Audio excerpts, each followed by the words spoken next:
El primer programa que difunde el pensamiento crítico en el Perú. Paranormales de la noche. Primero el dinero, después las cosas. Eso es una ley aquí en el ACE. Dinero. Tú me vendes vida eterna y salvación. Por 10 lucas yo compro tu bendición. Y en televisión te veo aparecer, dando golpes sin piedad a una mujer. Cobras caro por un trozo del Edén. Los de arriba ya compraron su porción. No te enteras de los pobres y su fe, porque siempre estás al lado del poder.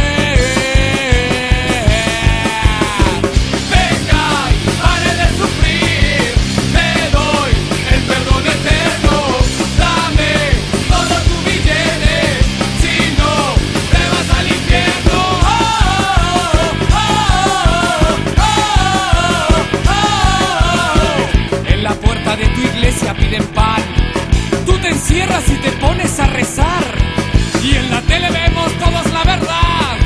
A un chibolo te has querido fornicar. Venga y pare de sufrir, te doy el perdón eterno. Dame todo tu billete, si no te vas al infierno.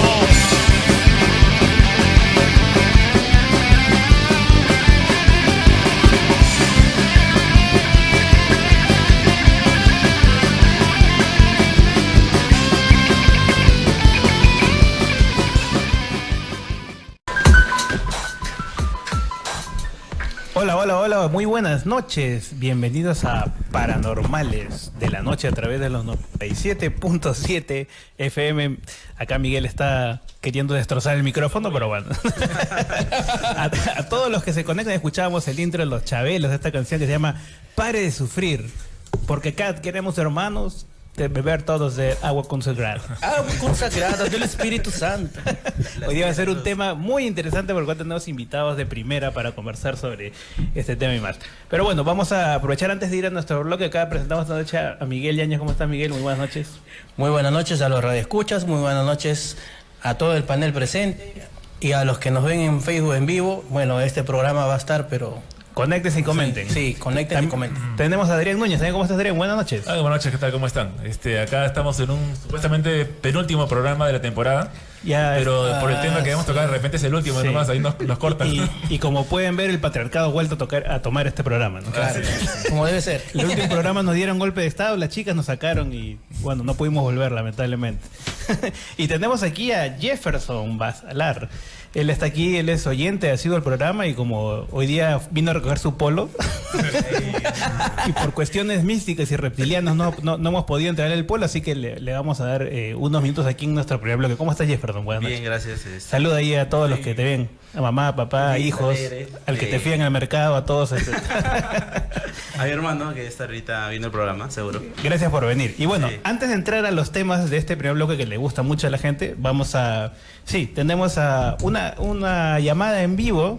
Vamos a apoyar este festival cultural que es el Festival Antarqui, que va a ser en unos días, así que por eso tenemos a Erika en la línea. Hola, buenas noches. Buenas noches a todos los oyentes y gracias por esta entrevista. Erika, ¿qué tal? Tenemos unos minutos previamente antes de ir de lleno con nuestro tema. Coméntanos qué es el Festival Antarqui para todos los que nos escuchan esta noche. Bueno, el Festival Antarqui, como bien digo, es un festival que se realiza en Caraballo. Se va a dar a cabo del 21 al 24 de noviembre. Y bueno, este festival fue creado en el 2016 por la Casa del Artista, con la esperanza de que la población se sume. Y bueno, pues gracias a Dios y a la vida, que hasta la actualidad eso se ha logrado, pues, ¿no? Se ha ido sumando el tercer sector, el cuarto sector, Creágora, junto con la Casa del Artista. Erika, coméntanos qué se va a presentar en este festival para quienes estén interesados de participar y se sumen también a este festival. Bueno, va a haber teatro, va a haber música, va a haber canto, va a haber también declamación. Hemos tenido talleres de fotografía, ortografía y talleres de batucada. También la Casa del Artista va a presentar a su batucada. Correcto. Los que quieren informarse más, escribir, ¿a dónde pueden comunicarse? ¿Dónde pueden escribir para saber más de este evento? A través del Facebook pueden buscar Festival Antarqui y Casa del Artista. Correcto. ¿Podrías repetir las fechas y las horas, por favor, para que se informe el público? Sí, se va a dar a cabo del 21 al 24 de noviembre. El día central es el día domingo 24. Uh-huh. ¿Este festival es libre? ¿Tienen que pagar algo? ¿Tienen que llevar algún aporte, algo? No, este festival es libre y bueno, sí, si desean aportar, pueden ir a ayudarnos pues ahí llevando las cosas, con los artistas, de esa manera. Perfecto. Muchísimas gracias, Erika. Aquí encantados de apoyar la cultura, así como la ciencia y la cultura son dos pilares fundamentales para mejorar nuestro país.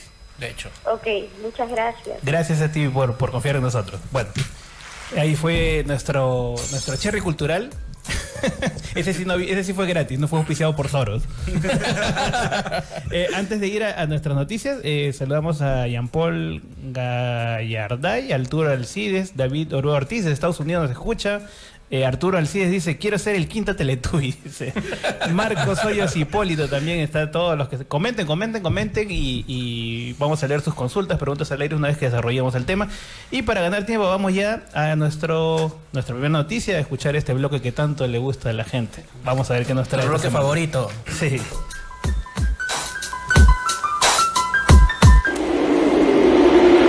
En Paranormales de la Noche, esta es la noticia idiota de la semana. La noticia idiota de la semana. Es un caso único en el mundo.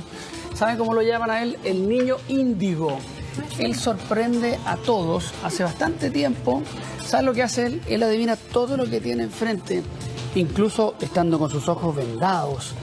Es una capacidad que ha experimentado toda su vida, lo que incluye también otro tipo de ayudas y de habilidades. Por ejemplo, ha podido sanar a enfermos, de una habilidad extraordinaria, y también puede adivinar o predecir el futuro.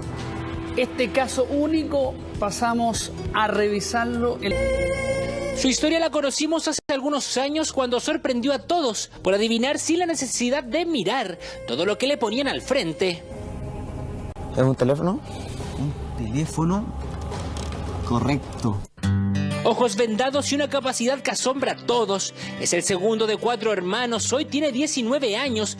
Todos quedaban sorprendidos cuando veían cómo con sus ojos totalmente vendados era capaz de adivinar cualquier cosa que tuviese al frente. ¿Unos lentes? Unos lentes. ¿Puede adivinar el color o no? ¿Naranjo? Impresionante. Impresionante, muchacho. Y ahora, y también nos acompaña Josefa Arantes, terapeuta transpersonal, que nos va a ayudar a entender un poquito esta habilidad única que tiene José.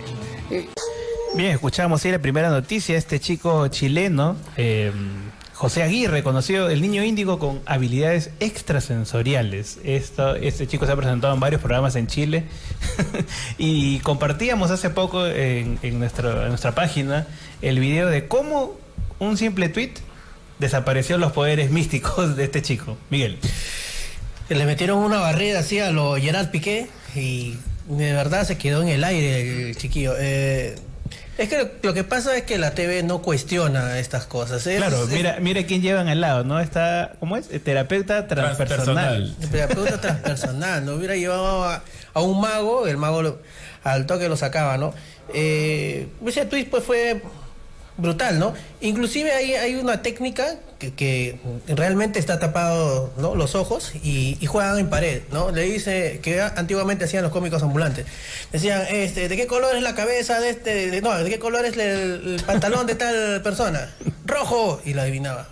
Y si le preguntaba, ¿qué color es su pantalón de este señor? Negro. Entonces, y como ya tenían como ciertos códigos ya aprendidos. Claro, exactamente. ¿Qué opina Jefferson Basalar, aquí nuestro invitado? La verdad es que estrella? yo creo que no le metiendo como Piqué, fue como la del Puma, lo dejó así mal.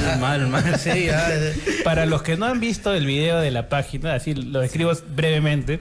Hay un tuit, este chico se presentaba en el programa y adivinaba con los ojos vendados cuál era el objeto que estaba en la mesa sin tocarlo, ¿no? Entonces alguien, uno de estos televidentes muy ávido, dijo, pónganle unos parches debajo de los ojos y encima le ponen la venda negra porque esa venda negra no tapaba nada y extrañamente se le fueron los poderes con un acto tan sencillo, ¿no? Sí. Y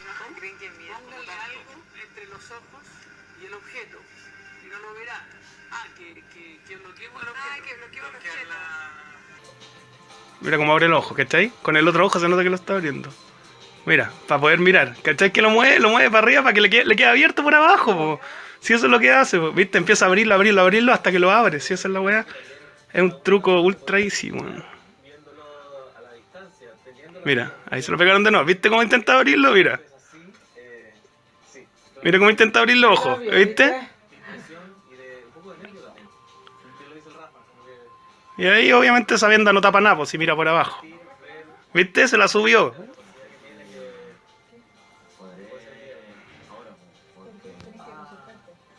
Ah, ahora no sabe si puede, el pobrecito, tiene que concentrarse. Y la clásica, pues no estoy cansado ya. Igual que Randy suele Uri Geller también. Ya no que funciona. no funciona. Sí, los poderes se van con una acción súper sencilla, ¿no? Sí. Pero no maleteen tampoco al programa de televisión, porque hay una cosa muy cierta que dijo. Este hombre viene sorprendiendo a la gente de hace años. Claro, viene sorprendiendo en el término pues de magufo. No, bueno, para los que hemos seguido a James Randi, pues esto tiene una explicación mucho más sencilla, ¿no? Desenmascarando. Es un chiste. Porque se nota claramente que el pata está moviendo todos los pómulos, los ojos para tratar de que se levante el parche, se levante la venda para tratar de ver, porque veía, pues, ¿no? Me dicen, ¿qué color es esto? Blanco. Porque ¿cómo lo puedo ver, pues, ¿no? O sea, simplemente es una muy ñanga, divertido, es muy divertido. Claro, pues, es muy divertido ver cómo todavía hay gente que sigue creyendo en estas cosas. Sí, ¿no? hay gente que le da crédito. Incluso la mesa era de vidrio, o sea, yo ni siquiera tenía necesidad de mirar directamente al objeto. Mirar el reflejo en la mesa y ya, suficiente para muy buena mirar. observación, Claro. muy buena observación. Claro, también eso. O sea, la gente pues cree, si le cree a Dos Santos, ya, pues, No, y lo que me sorprende es que han resucitado a Tony Camo, ¿no? Sí. Ha vuelto a la publicidad, ¿no? Claro. Yo pensé que estaba viendo un comercial en los años 90, o sea, 80, ¿no? Y no, de verdad que ha vuelto a la publicidad de una conocida marca, ¿no? Sí. Pero bueno, en nuestra televisión peruana y bueno, en general en Latinoamérica todo es posible. Claro, pues definitivamente. Bueno, vamos a escuchar nuestra segunda nota de este bloque y vamos a comentarla posteriormente. Hay quienes afirman que en una vieja mansión localizada acá en el sur de la Florida, los visitantes han visto varias veces a los espíritus que fueron los dueños de esta mansión. Uy, no. Las noches son muy tranquilas en esta antigua mansión. Tiene más de 120 años de construida y desde hace 40 nadie vive aquí.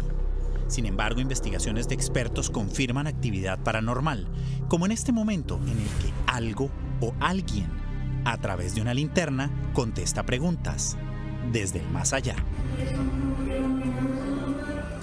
Aquí murió el gran industrial Charles Deering, y hay quienes dicen que aún se siente la presencia de parte de su gran familia.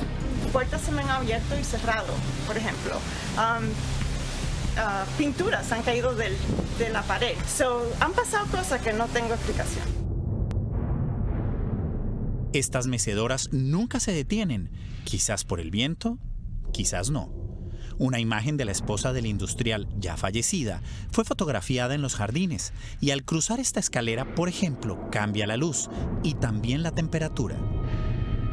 Mercedes hace parte de un grupo grande de personas curiosas o algunas veces escépticas que quieren encontrar respuestas o sentir energías en el Ghost Tour que se ofrece en la propiedad.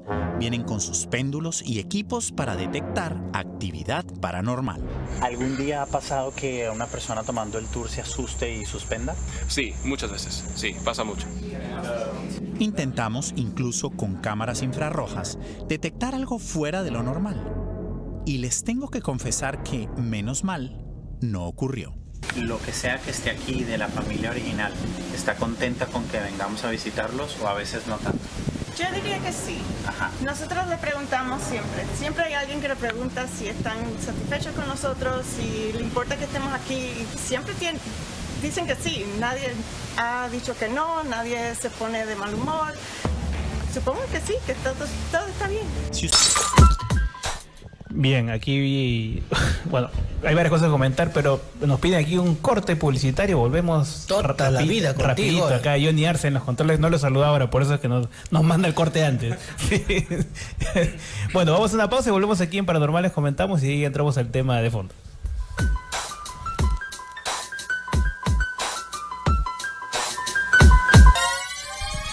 Bien, escuchamos antes del corte la noticia de esta casa embrujada, ¿no?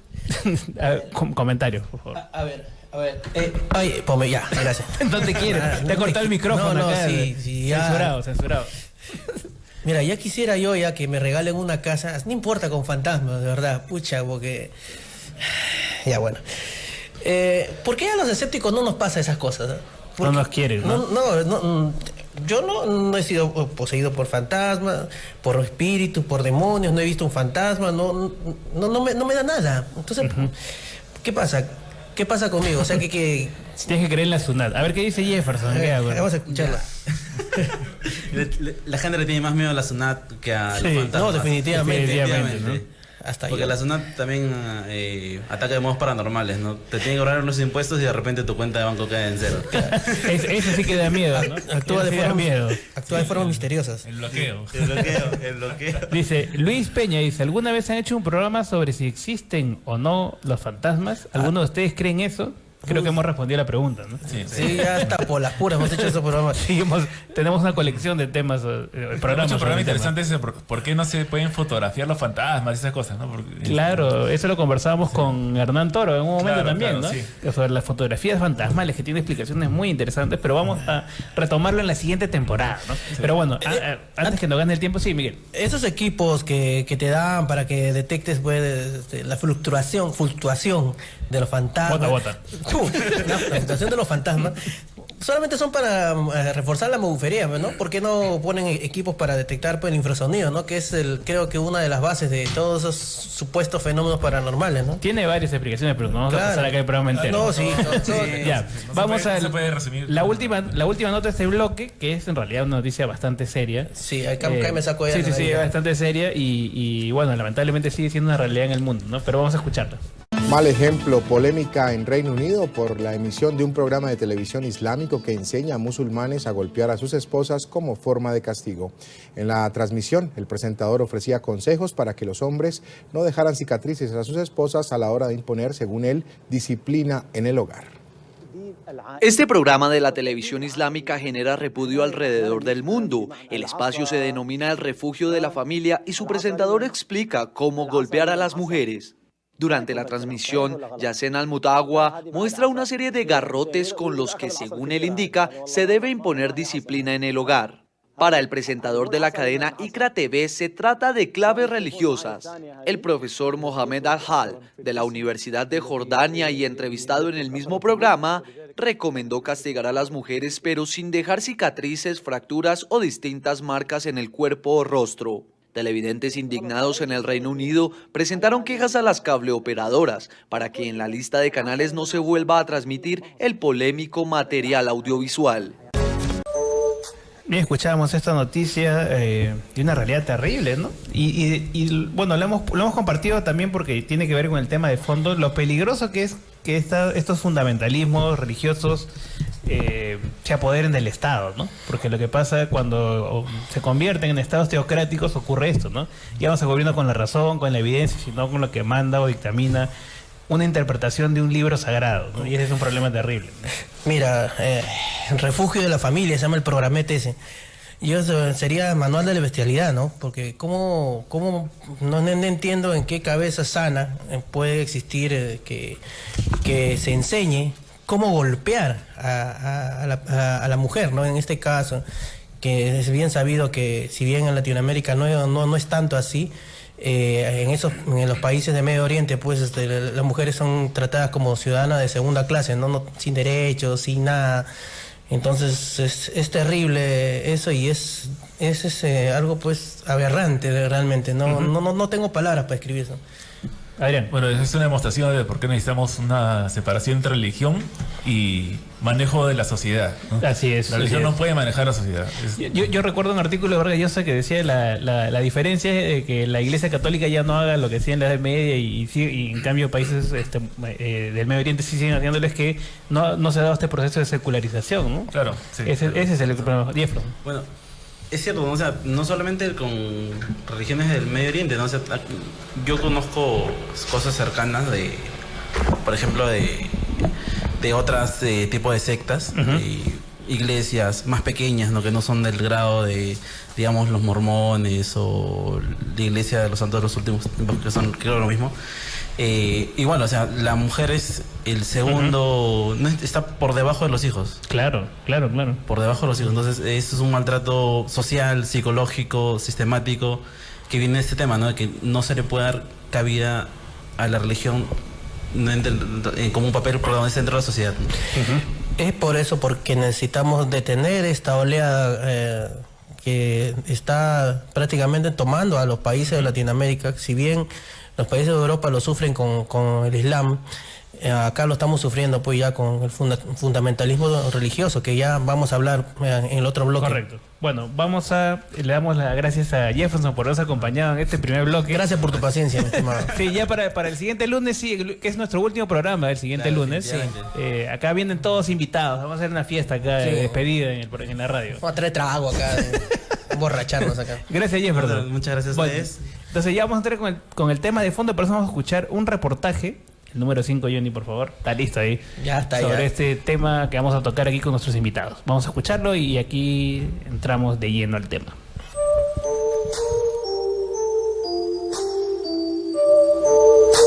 En toda América, el apoyo del movimiento evangélico se ha convertido en un factor decisivo en las carreras electorales. Y en ocasiones, este apoyo se traduce en bloqueos a políticas de matrimonio igualitario y derechos reproductivos de la mujer en la región. Así es como las iglesias evangélicas mudaron su discurso de los templos a los congresos y palacios presidenciales del continente. Y al igual que el repentino auge por los horóscopos, lo más seguro es que este fenómeno esté pasando cerca de ti. La influencia evangélica en la política suele comenzar con este ritual. Ahí les va. Durante las campañas, los evangélicos imponen las manos sobre los líderes políticos esperando que eso se convierta en más votos para ellos. Y Dios Todopoderoso, en esta mañana oramos por los candidatos y las candidatas. Señor. Públicamente, en caso de ser elegida como gobernante de nuestro país, mi compromiso con los siguientes lineamientos: asumir plenamente la defensa de la familia conformada por un varón y una mujer, rechazando la unión civil conformada por personas del mismo sexo. Y este apoyo se paga, como lo hizo el presidente mexicano López Obrador, con la distribución de una cartilla moral que incluye frases como: el respeto a nuestro cuerpo nos enseña a ser limpios y moderados en los apetitos naturales. ¿Apetitos naturales? ¿Qué carajo es un apetito natural? ¿Un disco de Cerati o qué? Otras veces buscan influenciar los nombramientos políticos para que los mandatarios se rodeen de funcionarios que apoyan a la agenda evangélica, como el caso, por ejemplo, de Colombia, donde el embajador designado por el presidente Duque ante la Organización de Estados Americanos evidentemente no toleraría ni 10 minutos de Modern Family. Que existe un orden natural, ¿sí? Y que la familia se crea mediante la complementación entre un hombre y una mujer. En algunos países, más que influenciar, la corriente evangélica neopentecostal intentó literalmente llegar al poder. Así pasó en Costa Rica, donde el cantante evangélico Fabricio Alvarado ha sido el único candidato de un partido cristiano que tuvo una alta posibilidad de convertirse en presidente. Pero no sucedió. Perdió las elecciones y solo le quedaron sus canciones de consuelo. Sin embargo, practicantes evangélicos como el comediante cristiano Jimmy Morales en Guatemala sí lograron su cometido y llegaron a la presidencia.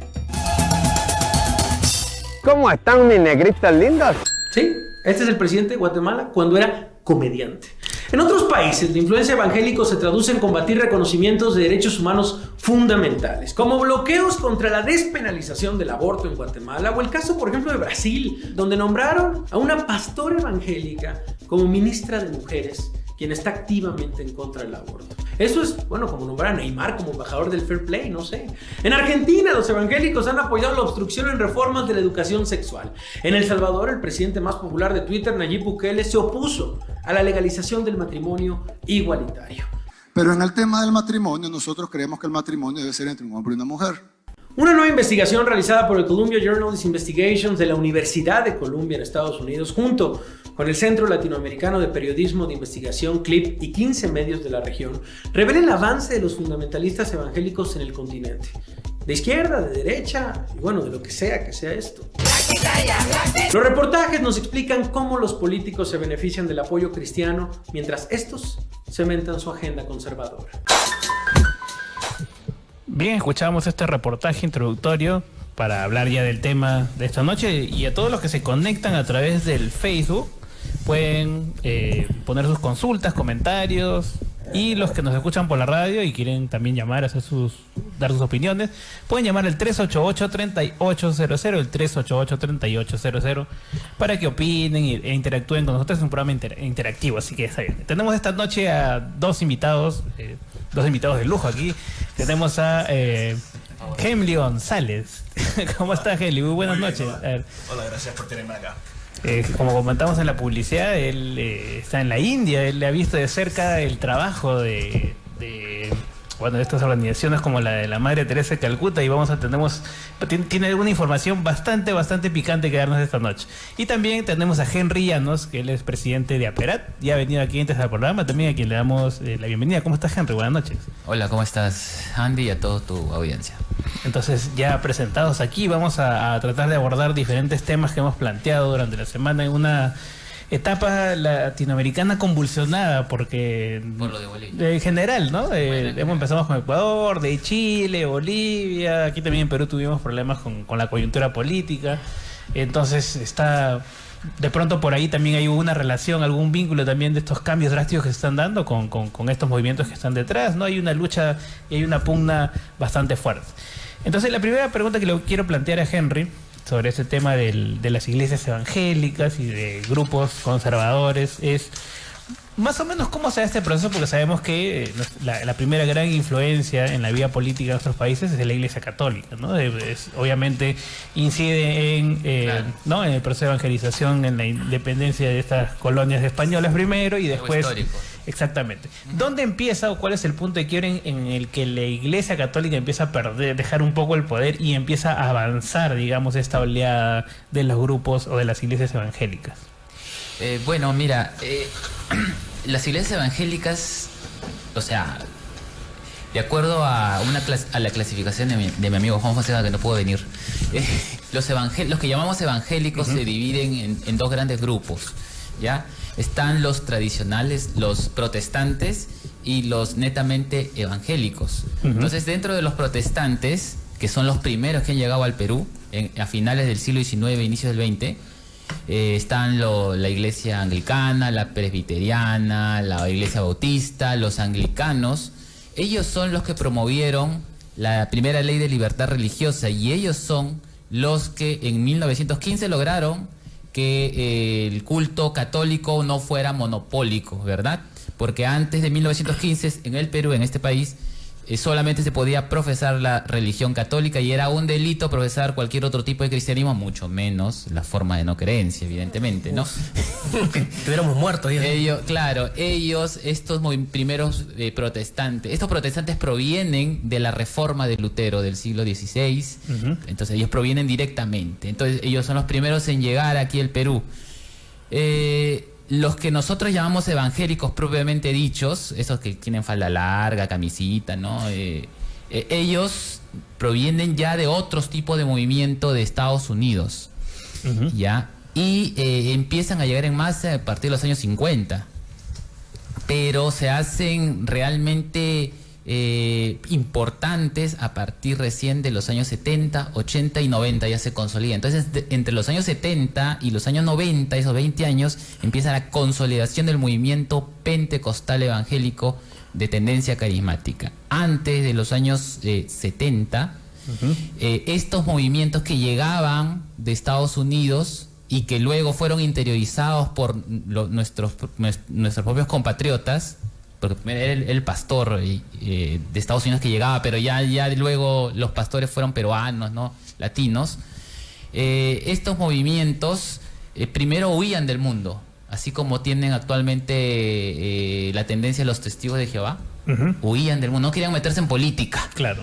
Pero no sé qué es un proceso sociológico muy complejo, en donde pasaron de huir del mundo, así como lo hacen los testigos de Jehová o los nemonitas, estos que están en la selva, ¿no? Claro. Porque tenían una visión escatológica de que Jesucristo iba a venir pronto, ¿no? Claro. Entonces, ¿para qué pues trabajar por el mundo? Claro. Para explicar, solamente está aquí, no están muy adentrados como tú en el tema de diferenciar. Por ejemplo, muchos confunden los testigos de Jehová con los grupos... Los testigos de Jehová no son evangélicos. Claro, o sea, los testigos de Jehová, por decirlo de alguna manera sencilla, ellos no se involucran en la vida política, no cantan el himno, no se involucran con otras lecturas que no sean de su propia religión. Es decir, están completamente aislados de todo el entorno, porque como dices, efectivamente, ¿cómo llamarle? Son fatalistas, una visión escatológica, correcto, el fin de los tiempos. El fin de los tiempos. Entonces, por lo tanto, como ya va a venir pronto Jesús, ¿para qué trabajar? ¿Para qué vamos a luchar, como cambiar el sistema y todo ese rollo? En cambio, los grupos evangélicos sí hacen activismo político. Los grupos evangélicos, antes de los 70, compartían esta visión escatológica, pero luego de los 70, 80, 90, cambiaron hacia la teología de la prosperidad. Correcto. Su giro. La pregunta es ¿por qué?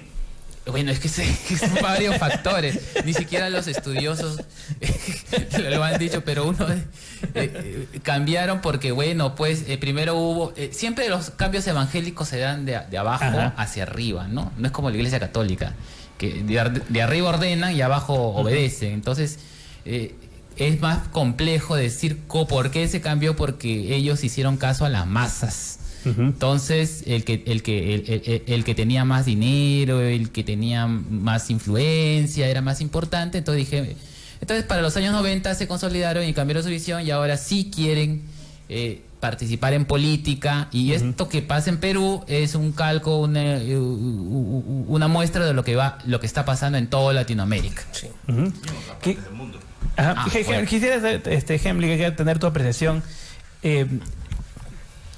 Somos ignorantes de lo que pasa allá en la India. Tú que estás allá directamente, ¿a estos grupos activan allá? O sea, conocemos el trabajo de la Iglesia Católica por lo de Teresa de Calcuta, pero estos grupos no católicos, por llamarlo de alguna manera, ¿también están allá? Es lo que está diciendo Henry. No solamente es en Latinoamérica, sino es una expansión. Esto viene siendo como un virus global. Eso. Y no solamente es un virus cristiano, sino que entonces se reparte a las diferentes religiones, porque yo creo que todo tiene que ver con el comportamiento humano. Hay veces que sí, tenemos una serie de secuencias que son bien complejas de darnos cuenta por qué se comportan estos grupos de esta forma, pero si empiezas a analizar las similaridades entre los diferentes grupos, te vas a dar de cuenta que es un comportamiento básico humano de tratar de mantenerse en poder, tomar control y usar cualquier herramienta posible que tengan disponible, ya sea entrar en el sistema político o cortar la educación para que las masas y las personas no tengan un punto de vista más progresivo y no tomen estas supersticiones y estos mitos con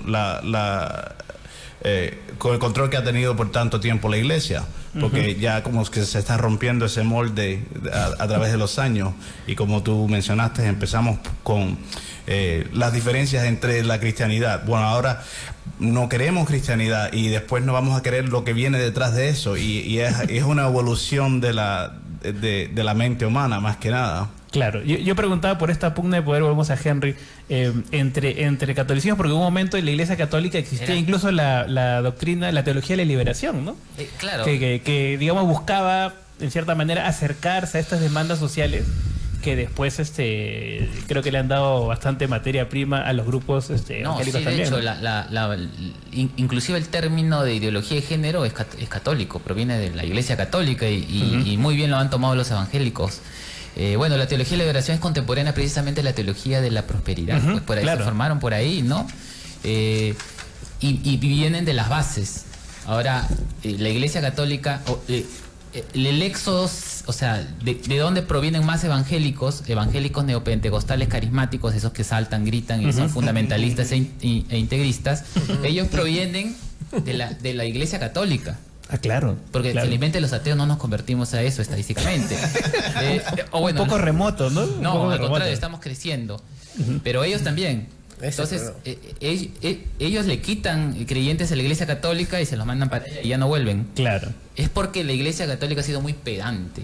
Entonces ha tenido unas vistas solemnes, siempre la misma cosa, ¿no? En cambio, ellos pues saltan, gritan, ejercen esa influencia. y han podido crecer. Hay otro factor importante que creo que de pronto podría ser una explicación de por qué también avanzan, sumado al tema del marketing efectivo, de la forma como se presentan los cultos, es mucho más alegre. Yo recuerdo pues las misas a las que yo iba hace más de 30 años, pues con que mi mamá me llevaba los domingos a las 8 de la mañana, saludos a mi mamá. Entonces era súper aburrido, pues escuchabas la misma misa, la misma estructura. En cambio tú vas o pasas, ¿no?, por las calles y ves que es una fiesta prácticamente. Bueno, ahora hasta te sirven café y te dan tickets para Disney World también. Es que el problema es que estas instituciones están muriendo y se tienen que dar cuenta que si no cambian van a dejar de existir, y están usando trucos bastante interesantes para mantener la población unida a su forma. Ahora la Iglesia Episcopalia de los Estados Unidos, por ejemplo, permiten que las mujeres sean curas, permiten que las mujeres ordenen y hagan sus misas. Casamientos homosexuales son permitidos dentro de las iglesias cristianas. Estas son cosas que tú nunca hubieras visto hace 100 años atrás, o inclusive hasta 50 años atrás en muchísimas de las denominaciones. Y te estás dando cuenta que esto es específicamente diseñado para sobrevivir en un contenido moderno, porque la persona que tiene una mente razonable, que se educa y empieza a cuestionar la religión, eventualmente la deja. Eso es muy importante, ¿no? Esa visión, vamos a llamarle, no me gusta el término, ya vamos a llamarle progresista dentro de estos grupos cristianos.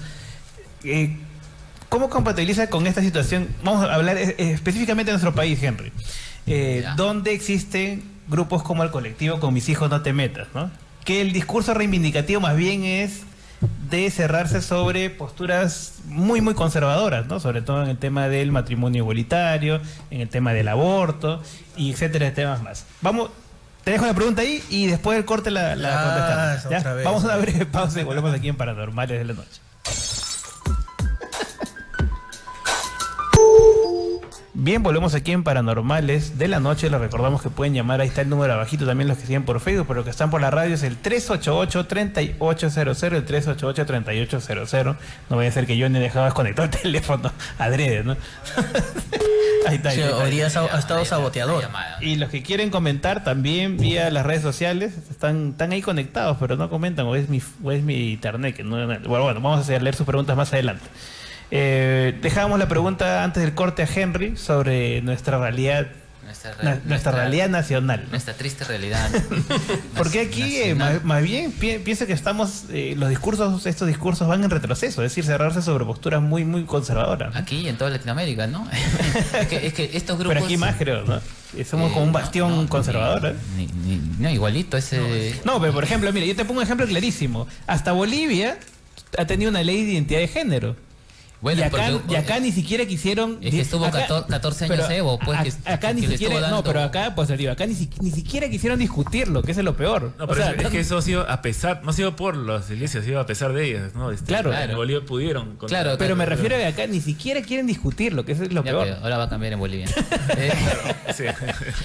No, pero no deberíamos enorgullecernos por quién está peor, ¿no? Sino, o sea, y lo he escuchado de otros colegas también en Latinoamérica, decía que el Perú es muy conservador, ¿no? Bueno, claro, antes los evangélicos, los protestantes y los católicos eran enemigos, ahora han hecho una alianza implícita, ¿no?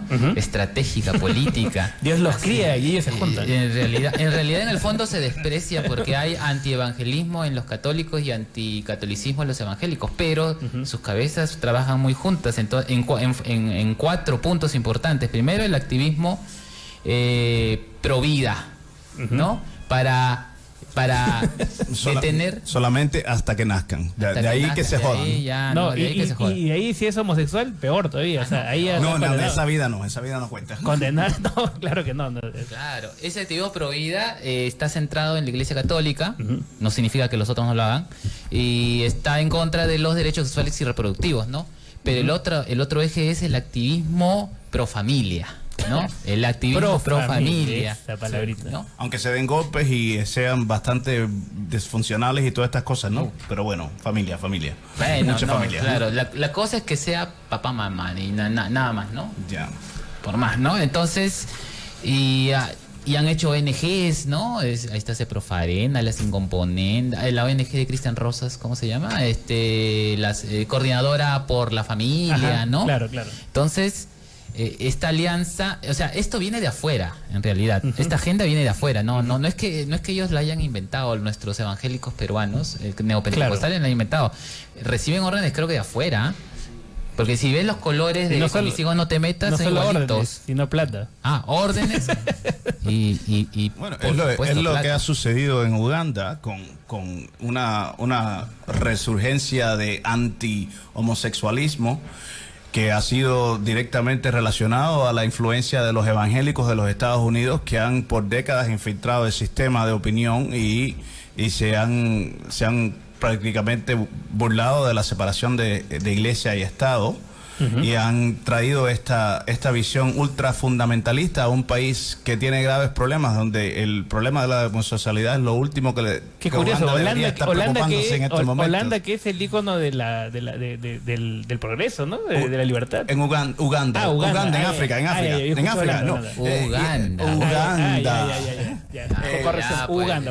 En Uganda, mientras más necesidad, esta gente ve una oportunidad de traer sus vistas de parásito o virus. ¿Es una explicación? Se aprovechan la necesidad de la gente, porque los evangélicos crecen precisamente de las clases bajas. Claro, ahí ese es un factor muy importante. Y de los drogadictos. Sí, también, por supuesto, que tienen necesidades de atención ya de carácter psicológico, psiquiátrico. Acá dice, Ciencia y Ateísmo dice, los evangélicos tienen música en vivo en sus cultos. Es un mini concierto que no perdona género. Hasta hay reggaetón cristiano, dice. Reggaetón. Aquí David Orbe, que nos escribe de Estados Unidos, dice, aquí en Estados Unidos las iglesias cristianas tienen las banderas gay en las entradas. Quieren plata, dice. Sí. Bueno, quieren plata y quieren mantenerse en poder de una forma u otra. Miguel. Mira, yo he tenido la oportunidad de pasar por una de estas iglesias, bueno, varias veces, y digo, ¿no? De razón que la gente se pega a esto, ¿no? Porque hay música, hay cafecito, hay galletas y hay pogo. O sea, imagínate, ¿ves? Un cosito de rock, aquí no le llama la atención. Entonces, sí, hay videos de eso. Y hay pogo, ahí en la iglesia todos saltan, hasta el pastor se cree Goku porque hace así y el otro se cae. Es un show, ¿verdad? Todo un espectáculo. Claro, una puesta en escena. Claro. Creo que se drogan naturalmente ya. Claro, ya. Sí. Entran en éxtasis. Sí, entran en una experiencia. Una dopamina, un rush de dopamina así. Claro, y eso viene a ser, como lo dijimos siempre, que a veces la ciencia, la parte real, seria, es demasiado, valga la redundancia, muy seria. En cambio, así como los magufos usan la empatía para captar gente, igual que con estas iglesias. No podemos ser serios, ponte tu nariz. Claro, no ponen mi nariz. Tú mencionas un factor muy importante en el avance de las iglesias evangélicas en Perú específicamente, ¿no? Que es el tema de este componente migratorio, ¿no? Es decir, justo ahora me dio la curiosidad el libro de Matos Mar que hablaba de ese tema o sea, que el Perú está dividido en dos, ¿no? Hay un Perú oficial y hay un Perú no oficial. El Perú oficial es el de la Iglesia Católica, de los santos reconocidos y toda esta parafernalia que es claramente reconocible, ¿no? Pero un Perú no oficial que tiene sus propios santos, sus propios cultos, y dentro de los cuales los grupos evangélicos han calado perfectamente porque se percibe como menos de clase, ¿no? Por ejemplo, en la Iglesia Católica en un momento solamente el sacerdote podía leer la Biblia y él mismo la tenía que interpretar y los demás no podían ni leerla, ¿no? En cambio, en estos grupos evangélicos hay más el componente de comunidad, de familia, ¿no? Entonces creo que ese es un factor, viendo de analizar. Mira su estructura, para ser cura tú necesitas estudiar, es como una carrera, el enfoque es una carrera, tienes que estudiar 7 años en un seminario, 6 años, no sé.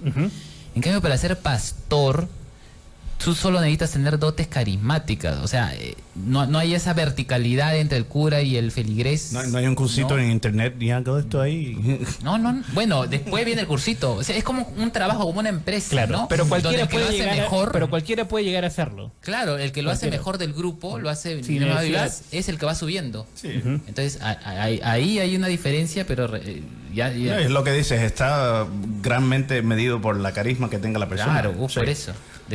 Ahí hay un ítem muy importante a diferenciar, ¿no? Ahora digo por eso porque en el recuento histórico que hizo Henry, o sea según tú, los protestantes fueron los que trajeron esa aconfesionalidad supuesta que tenemos en Perú. Los protestantes. Pero entonces en ningún momento ha llegado el laicismo al Perú. O sea, lo que ha habido es simplemente una idea, un tratamiento, ¿Llegará? una idea de tratar igual o más o menos igual a la religión católica que a las... Y qué bueno que lo mencionas, porque la primera ley de libertad religiosa la trajeron los protestantes.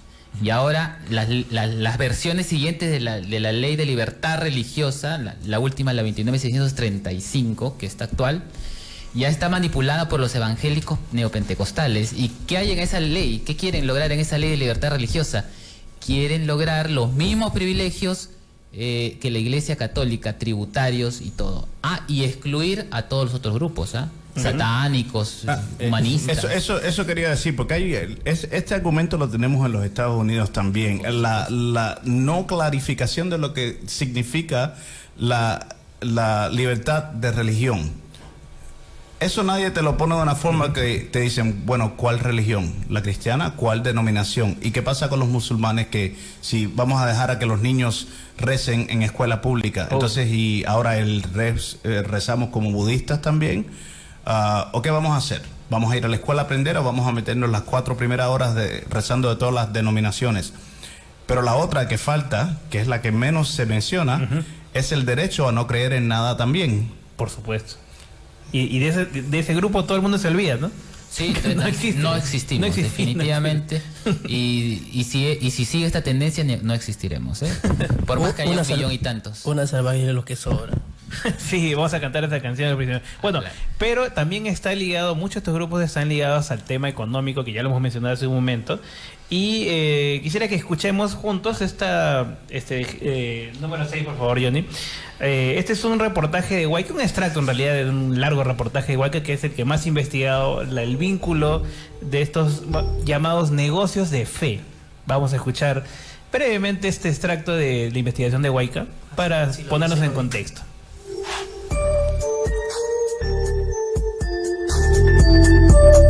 Érase una vez en Perulandia que iglesias con negocios millonarios se unieron para formar el grupo Con mis hijos no te metas. Porque sí, detrás de las iglesias de Con mis hijos no te metas hay un negociado de diezmos, de ofrendas y hasta compra de un coliseo con la fe que mueve montañas, de dinero. Pero vayamos por partes. Esta información no es de Wikipedia ni de teorías conspirativas. Estos son los hallazgos de la serie de investigación Negocios de Fe que cuentan con fuentes oficiales y que publica Huayca desde el 2017. Incluso estos hallazgos lograron que se abrieran investigaciones por lavado de activos. Sí, el mismo delito por el que están investigados casi todos los políticos actuales. Empecemos por la primera, la comunidad cristiana Agua Viva, a la que podríamos llamar la Iglesia de los Negocios Inmobiliarios. En 2009, esta iglesia compró el coliseo más grande de Lima. El coliseo Amauta le costó a Agua Viva $6 millones, es decir, 20 millones de soles, casi 22.000 sueldos mínimos. Cuando le preguntaron a Agua Viva cómo lograron recaudar todo este dinero, dijeron que lograron pagar el estadio con los diezmos de sus feligreses. Obviamente, esta historia de los diezmos millonarios no se la creyó la policía y decidieron abrirles una investigación por lavado de activos. Pero hubo un detalle que también llamó su atención, y es que luego de que Agua Viva comprara el coliseo Amauta, volvió a vender y alquilar esta misma propiedad por varios millones de soles a organizaciones vinculadas a la iglesia.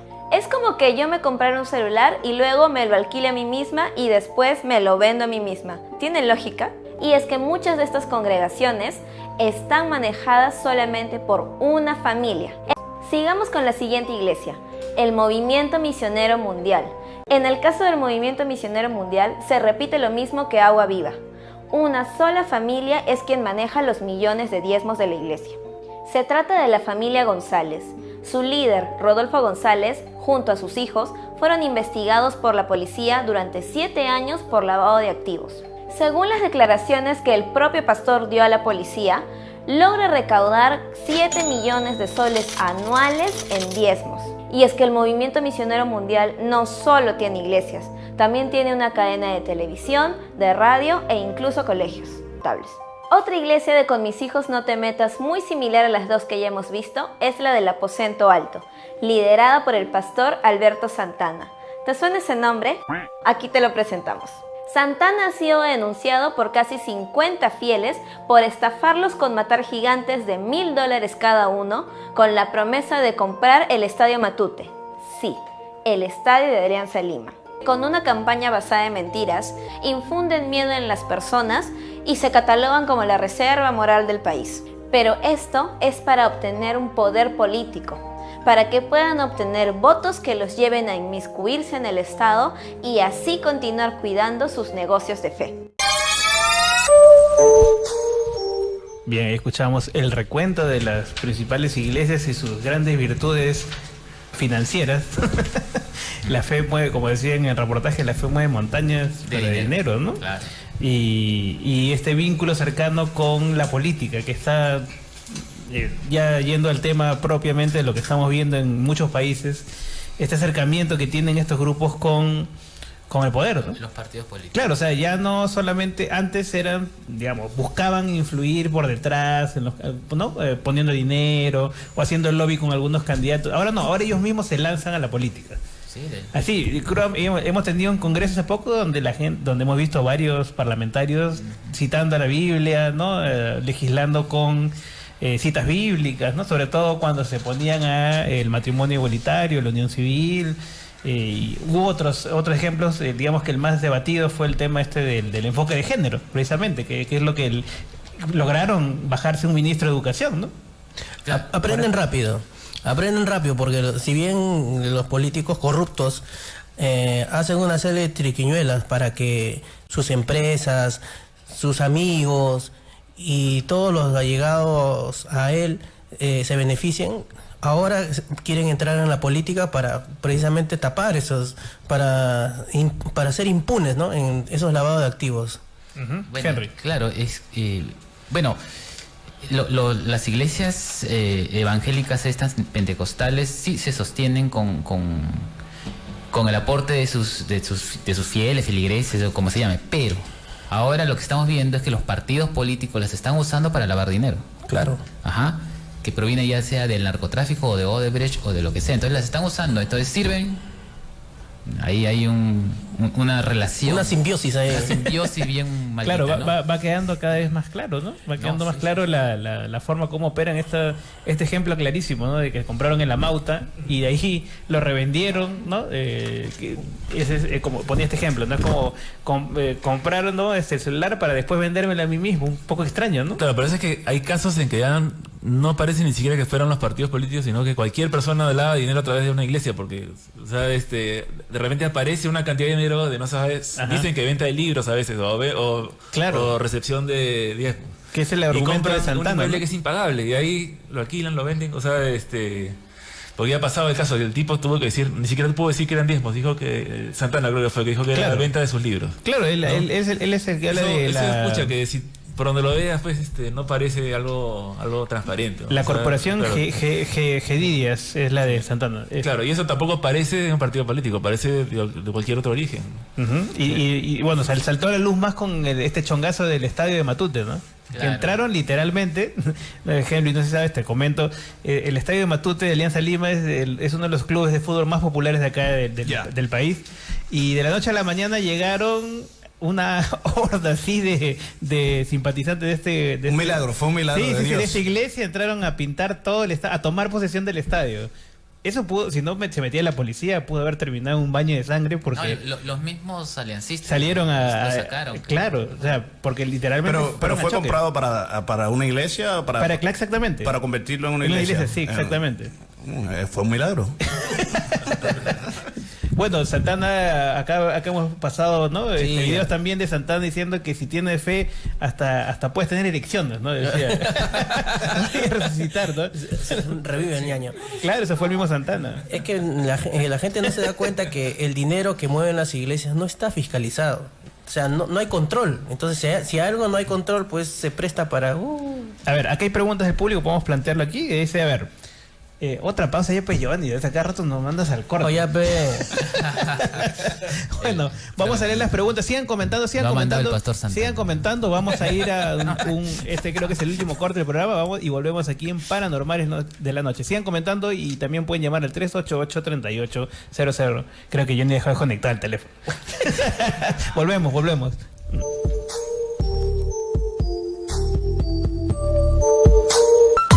Bien, volvemos aquí en Paranormales de la Noche. Estamos esta noche con Henry González y Henry Llanos, aquí hablando acerca de el avance de los grupos evangélicos, no solo en Latinoamérica, sino en el mundo. Estamos viendo cómo avanza.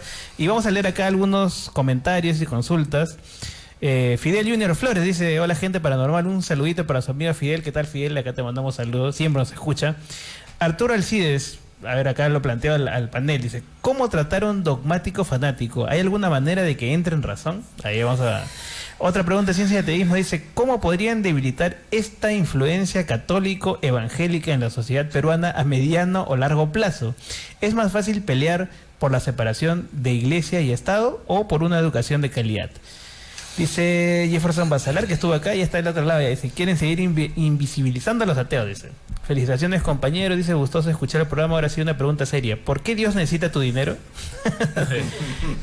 Lourdes Cabrera también está viendo, Jefferson Basalar y Luctran, un saludo de acá. Antonio Chávez dice: esos datos de clanes familiares corruptos es consistente con las investigaciones que demuestran que la consanguinidad es una causa muy importante de la corrupción, y este sistema social es lo que estructura también la política, formándose así el acercamiento entre religión y política.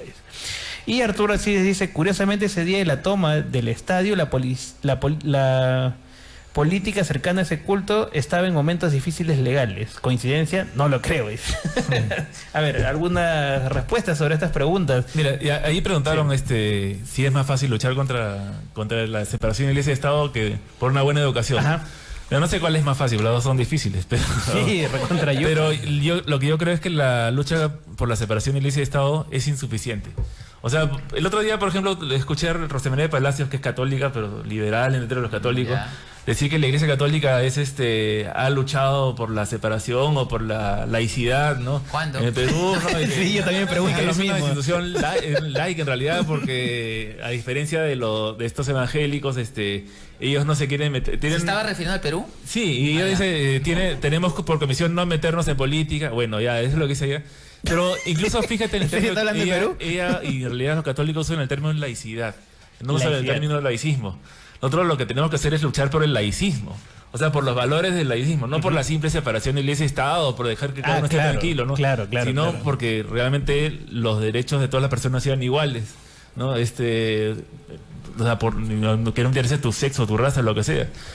Y todo lo que implica el laicismo, no solamente que cada uno pueda llevar su religión en paz y ya, ¿no? No es eso. Qué interesante esta separación, esta diferenciación, ¿no? Entre un término y otro, ¿no? Las palabras son importantes. Claro, ellos jamás han luchado porque la educación sea pública, o sea, igual para todos, ¿no? Ese tipo de cosas. O sea, que no vengan. Henry.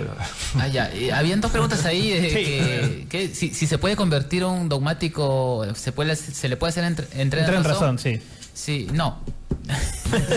No, pues, ¿cómo lo vas a hacer en razón? Pero porque hay que tener un poco de fe, ¿no?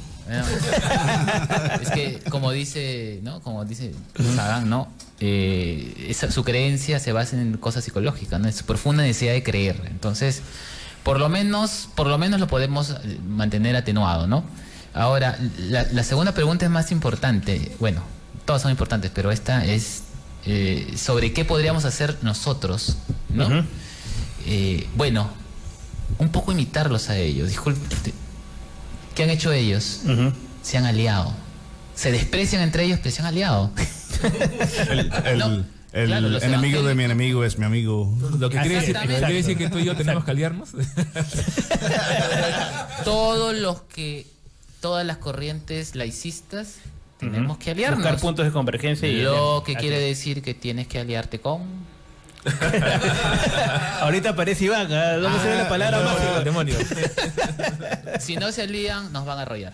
Así es, bueno, así pero es, hay también un poco de límites porque como ateos, tenemos de acuerdo que no creemos en el concepto de lo que es un dios o dioses. Después viene el problema de ser secular en el ámbito de la vida cotidiana. Después viene tema que es un poquitico más delicado que ser humanista. Tú tienes ateos homofóbicos, tú tienes ateos que no son feministas, tú tienes ateos que no entienden el progreso social, o que tengas una estructura no tanto capitalista y que se ocupe del bienestar de la sociedad. Y ahí es donde vienen las grandes separaciones. Es como poner un grupo de gatos dentro de un cuarto y que todos se porten bien. Qué complicado, ¿no? Pero a lo que dice Henry, hay que tomar de los libros de ellos páginas de las cuales nos pueden funcionar como una unión secular con una visión más grande de estos problemas, porque si no, no vamos a terminar bien como sociedad, no vamos a terminar bien como personas y eventualmente como humanistas, si es que verdad que creemos que la condición humana y los problemas humanos son más importantes que los problemas filosóficos o de religión. Otra cosa que también es importante es el compromiso de que cada persona que quiere tener un cargo público, llegar al poder, lo que sea, así sea ateo como nosotros o sea un creyente, tiene que estar comprometido para dejar de lado su forma de pensar y trabajar igualito para todo. O sea, igualito, o sea, sin importar. Yo por ejemplo, a mí me gustaría que se parezca a tal o cual religión. Pero si yo tomara un cargo público no haría nada para que eso pase. O sea, simplemente es cuestión de trabajar igual. O sea, y sin dar beneficio a nadie, pero eso sí, dar las herramientas para que cada persona pueda desarrollarse. Bueno, ser estratégico, ¿no? Sí, No es que tú dejes de creer en lo que tú crees. Pero no se trata de reemplazar una cosa con la otra. O sea, ya creo que la historia nos ha enseñado que, por ejemplo, en la Revolución Francesa, cuando la humanidad ha tratado de deshacerse de un grupo religioso y ha metido otro tipo de religión. Pero se bajaron al antiguo régimen, ¿no? Hay un tema muy importante acá, nos está troleando acá Johnny Arce en los controles. Entonces, hay dos comentarios y antes de ir al tema siguiente, que ahí sí que es muy importante. Dice Jean-Paul Gallarday, dice: hay que recordar que esta unión entre religión y política nació con el cesaropapismo en el siglo IV. Desde ahí no han hecho más que traer prejuicio a la sociedad y su desarrollo. Alessandro Strobe dice: qué excelente, esperemos que los religiosos tomen nota y aprendan cómo se ayuda cuando la intención real es la de ayudar. Y sobre este punto es importante lo que mencionaba Henry también hace un momento, es el tema de que se ha monopolizado la solidaridad. La religión está monopolizado, la ayuda, sí, la solidaridad, el llegar a los por demás. Siglos. Sí, exactamente. Incluso ya no se relaciona el hecho de que existan personas que no son necesariamente están inmersas en alguna religión o en grupo religioso con el hecho de ayudar, ¿no? Con el hecho de brindar apoyo, de ser solidario, ser altruista. Casi han acaparado estos valores, ¿no? Sí. Incluso dice, no, a él los ateos los han pintado muchos años como egoístas, que solo piensan en ellos, ¿no? Cuando en realidad no es tan cierto. E incluso, por como contraposición, aparecen figuras como Teresa de Calcuta, que es prácticamente, yo también lo creí durante gran parte de mi vida, el ícono de la solidaridad, del desprendimiento y demás. Vamos a escuchar una notita sobre Teresa de Calcuta, que es bastante, ¿cómo llamarle? Cuestionadora. Vamos a escucharla y de aquí ya conversamos sobre este personaje.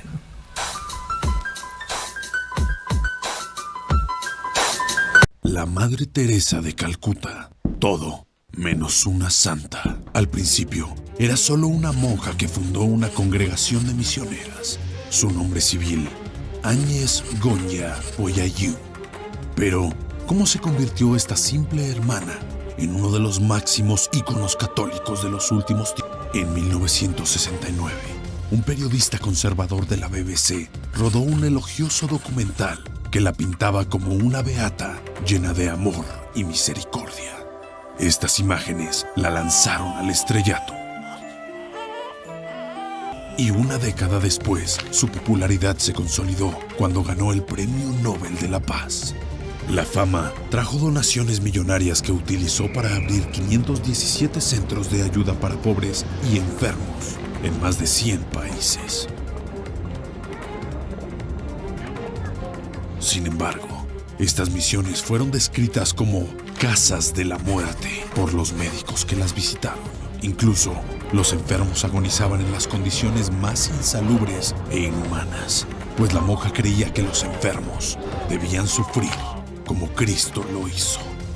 Lo irónico es que cuando ella cayó en cama, prefirió ir a una clínica en California y, por supuesto, tomar absoluta ventaja de la medicina moderna que negaba a sus pacientes. Además, apoyó abiertamente a uno de los dictadores más sádicos y represivos de la historia de Haití, del cual recibió toda una fortuna. También protegió incansablemente a Donald Maguire, un sacerdote acusado de pedofilia que años más tarde terminó en prisión por los mismos cargos. Bien, escuchamos una nota introductoria ahí de... espero que no nos censuren. Hablando sobre Teresa de Calcuta. Yo, como mencionaba hace un momento, siempre, o uno cuando estaba más chibolo, crece como una de las imágenes o los referentes de la solidaridad, de la máxima expresión humana, Teresa de Calcuta, hasta que vi este documental de Hitchens, ¿no? Que es uno de los primeros que, tal vez en solitario, hablaba ya de los intereses no tan santos o las acciones no tan santas de Teresa de Calcuta.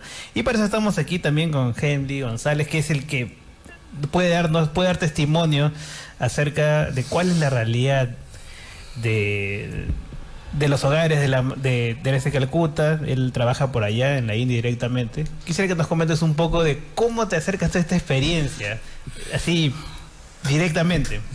Bueno, sucedió como por accidente, porque en realidad yo lo que estaba haciendo era un viaje a la India. Iba a hacer de backpacking por un promedio de 4 meses. En ese momento yo tenía una carrera de inmobiliaria, bienes y raíces, y esto fue en el 2008, donde hubo una crisis económica, y me encontré con tiempo en las manos. Entonces, había decidido que durante este periodo de 4 meses, yo creo que era un poquitico como selfish, egoísta. Para 4 meses solamente dije, ¿por qué no hago algo humanitario? Hasta ese punto vivía en Miami. Yo hacía muchísimas diferentes funciones, que levantaba dinero para múltiple esclerosis y otro tipo de cosas. Dije, bueno, ¿por qué no hago algo directamente con personas que necesiten ayuda? Voy a la India. ¿Y qué se me viene a la cabeza? Lo único que se le viene a cualquier persona en el mundo del oeste, que la única organización que está salvando el mundo es la de la Madre Teresa. Y yo personalmente no soy una persona religiosa, crecí ateo, secular. Pero tenías la intención de ayudar. La intención de ayudar y la idea de que esta era la única organización que debería ir. Y allí fue donde me encontré con una realidad bastante fea y algo muy sorprendente que no esperaba para nada. Y durante los 2 meses que trabajé con esta organización, descubrí una serie de problemas. Inclusive en ese punto yo no conocía a Christopher Hitchens. Me puedes llamar un malo ateo, porque no estaba de conocimiento con la línea. Pero tú lo recibiste estuviste face to face ahí en la realidad. Sí, la viví por 2 meses, y entonces lo que sucede fue que se desató una serie de eventos día por día, predominantemente porque yo me quedé por un periodo de 2 meses, y el voluntario normal que iba a Calcuta, a mi conocimiento, se quedaba por un promedio de 4 o 5 días. Entonces el shock inicial era tan grande que no te daba tiempo para respirar y recuperarte y así ajustarte los ojos a ver qué era lo que estaba sucediendo alrededor tuyo. Entonces empezaron a surgir problemas. Por ejemplo, en varias ocasiones vi a las monjas lavando agujas con agua de la pila, del caño, y rehusándolas inmediatamente a diferentes personas con las que estaba en esta casa. Yo fui a trabajar en la casa que abrió la Madre Teresa, la primera, que se llama Kalighat, en el distrito de Kalighat de Calcuta, un distrito con un templo muy famoso hindú, y ella le habían dado una pequeña esquina de ese templo, unos 2.500 pies cuadrados, ¿qué sería eso? 250 metros acá.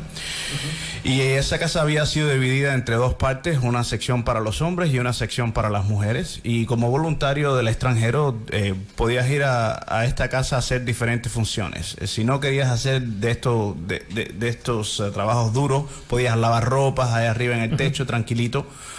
Podías darle de comer a algunas de las personas que estaban te daban varias opciones. Tenías varias opciones. Entonces cuando yo llegué, yo dije, mire, deme lo más fuerte que tienen porque yo vine aquí a trabajar. Y entonces una de las monjas me dijo, ponte acá por esta esquina y vete con este señor de Corea que está acá de voluntario también. Y lo que quiero es que me bañen a todos los 50 hombres que están aquí en estas camas y me los regresen de nuevo a las camas vestidos, todas las mañanas a partir de las 8 de la mañana por un periodo de 2 horas. Y bueno, hay días que teníamos ayuda de otros voluntarios, otros días era yo y este señor solamente. 2 personas nada más. 2 personas nada más. ¿Para cuántas personas eran? Un promedio de 50 hombres, okay. De diferentes tamaños, de diferentes edades, pero ahí viene el problema. Número 1, no estábamos claros cuáles eran los problemas médicos que tenían estos hombres, porque las monjas no querían tener historia médica de cada de los pacientes. Entonces cada vez que preguntaba, no hay problema, no te preocupes de eso, tú lo bañas y más nada. Segundo problema surge cuando vamos a bañar a estos hombres y no hay agua caliente y estamos en el invierno de Calcuta, que es muy similar así como... ¿Cuánto de temperatura? En grados Fahrenheit estamos hablando de 50, 60 por la noche, que es frío. Y cantidad de estos hombres tenían problemas respiratorios, algunos tenían neumonía, otros tenían tuberculosis, que tampoco me lo habían dejado muy claro. Inclusive fui expuesto a tuberculosis, tuve que hacerme varias pruebas después que salí de la institución. Un amigo mío inclusive no tuvo la suerte que tuve yo porque le dio positivo y tuvo que ponerse un tratamiento de 9 meses después que salimos de la fundación. Pero bueno, esto es un poquitico más abajo del problema. Cuando yo le propongo a una de las monjas para instalar, yo quería hacer una campaña para levantar dinero e instalar calentadores de agua a ambos lados de las casas, esta señora me dice, no, aquí no trabajamos así. Le digo, pero ¿por qué? Si te estoy dando yo la solución, no les va a costar dinero. En ese momento yo también tengo que admitir que era yo un poquitico bobito, porque yo pensé ingenuo. Sí, ingenuo, porque yo pensé que lo que en realidad esta organización necesitaba era dinero. Cuando tú pensabas que las carencias eran por falta de dinero. Sí, y porque tú ves, y tengo muchísimas fotos en línea, todo esto ha sido documentado a través de los años. Recuerden que esto sucedió en el 2008 al 2009. Y han pasado varios soles ya. Y también ha habido muchos acontecimientos alrededor del tema. Entonces yo pensé que lo que faltaba era dinero y le puse una solución. La primera monja dijo no, le dije, bueno, ¿cuál es tu supervisora? La hermana Glenda. Voy a hablar con la hermana Glenda. Hermana Glenda, mire, ustedes tienen un problema, no deberíamos estar bañando a estos pacientes, especialmente si tienen problemas respiratorios. Yo tengo una solución. No. Así no trabajamos nosotros, este no es el trabajo de Jesucristo, dice la señora. Así, cerrado. Literalmente. Así, el caso cerrado. Digo, ok, aquí hay un problema. Déjame ver, quizás estas no son las mujeres que hacen la decisión. Entonces... Vamos a continuar con el relato acá. Ahora sí, de verdad, viene una pequeña pausa. Ahí quedamos ahí. Congela ahí el relato. Ahí prepárense que lo mejor viene ahora. Viene lo mejor después de la pausa. Una breve pausa y seguimos aquí en Paranormales de la Noche. Está bacán.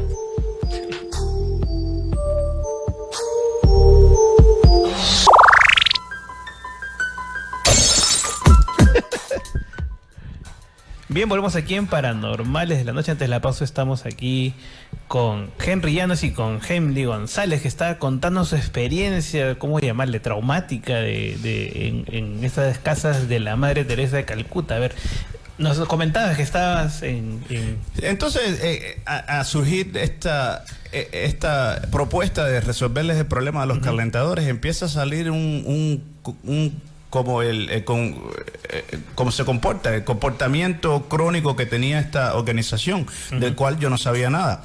Y fue tratando de arreglar un problema que vi que había un problema muchísimo más grave.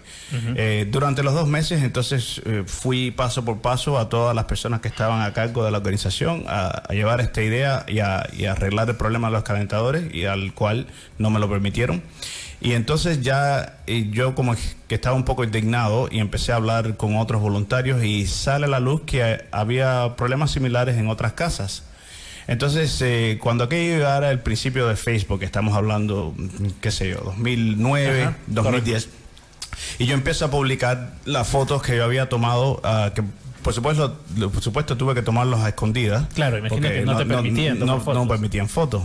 y por buena razón, porque estaba enseñando las condiciones dentro de esta casa, lo que ellos le llamaban baños, que eran prácticamente huecos en el piso, la falta de abrigos, la falta de atención médica, la falta de doctores y las faltas de enfermeras profesionales. Tenían monjas que no estaban realmente preparadas para estos problemas, las faltas de récord médico de todos los pacientes que traían de la calle, y todo esto a base de la percepción de que no tenían dinero. Cuando yo empiezo a indagar, me doy cuenta de que no solamente tenían cantidad de dinero, pero no estaba claro a dónde el dinero se iba. Otros voluntarios empezaron a contactarme por las fotos que había puesto en Facebook. Creé una página que se llama Stop the Missionaries of Charity. Y un día, que cuando yo estaba en Miami, ya yo había decidido regresar a la India. Claro, porque tú, imagino, a ver, pensaste inicialmente que podría ser un hecho aislado, ¿no? Sí, correcto. De pronto, ¿qué es lo que te pasó a ti? Yo dije, mira, esto es un problema de esta casa y quizás las monjas que tienen aquí en esta casa necesitan como cambiar su forma de ser.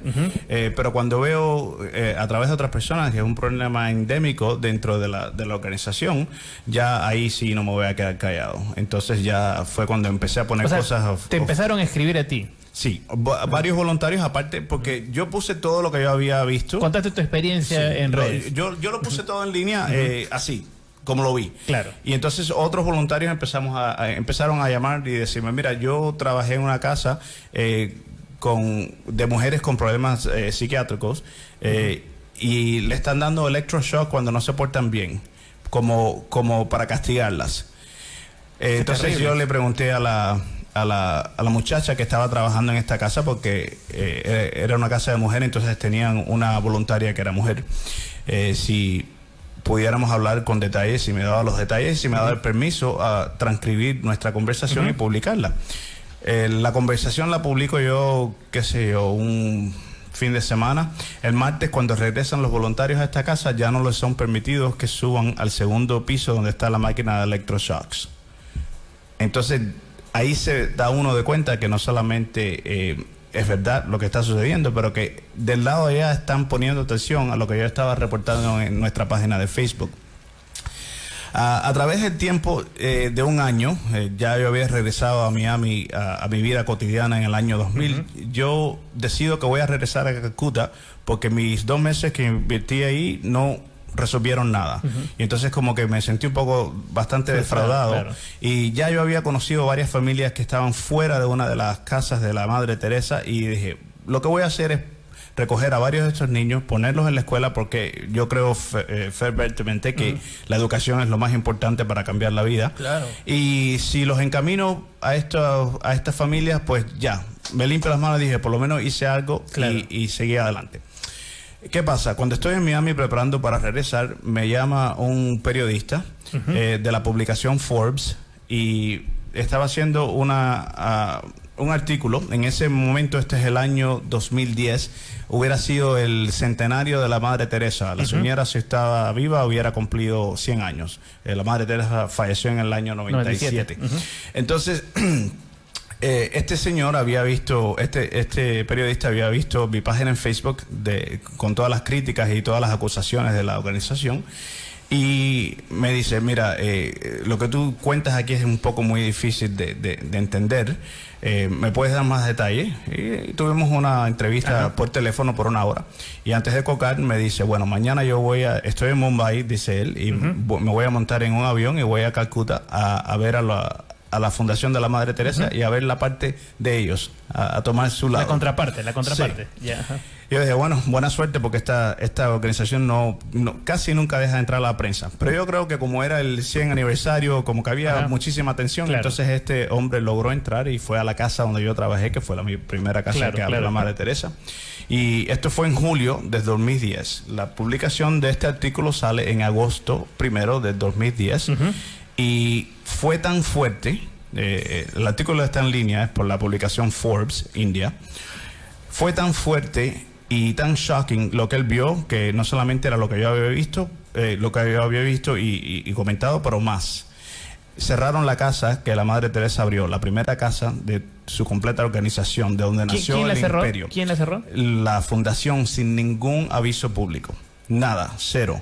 En un promedio de una semana la cerraron y la mantuvieron cerrada por 2 años para arreglar todas las demandas que yo había puesto en público, por ejemplo, los calentadores, la calidad del baño. El problema es que después de los 2 años reabre la casa con las mismas fallas, sin doctores permanentes. ¿Por qué? Porque yo estaba viviendo en este punto en Calcuta, yo había regresado, había creado mi propia fundación. Y durante ese tiempo también me tomé el tiempo para ver y entrar, así como de clandestino, a ver cuál era el progreso investigando el estatus. Y me he dado cuenta que sí, habían arreglado algunas de las cosas que eran problemáticas, pero el problema sigue. Yo de la única forma que he aprendido a explicarle a muchas personas lo que es la Iglesia Católica, primero porque hay muchas personas que no saben que la Madre Teresa es parte de una de las ramas de la Iglesia Católica, como son muchas. El mejor ejemplo que yo puedo usar para describir la Iglesia Católica es como la compañía de Coca-Cola. ¿Cómo así? La Coca-Cola es una compañía multinacional con 120, 130 marcas comerciales mayoristas y muy populares que tienen propósitos diferentes. Piensen como la fundación de la Madre Teresa, que sea Sprite o 7-Up. Correcto, una marca potente. Muy famosa, le hace mucho dinero a la compañía madre-padre, que sería la Iglesia Católica, y es muy valuable para ellos. Claro. Y a través de los años, esta organización ha colectado, se le estima cerca de $1.5 billion desde los años 50 y pico hasta el día de hoy, porque todavía el día de hoy reciben donaciones a través del mundo. Están operando en 123 países y no está claro exactamente cuánto dinero reciben y cómo se usa hasta el día de hoy.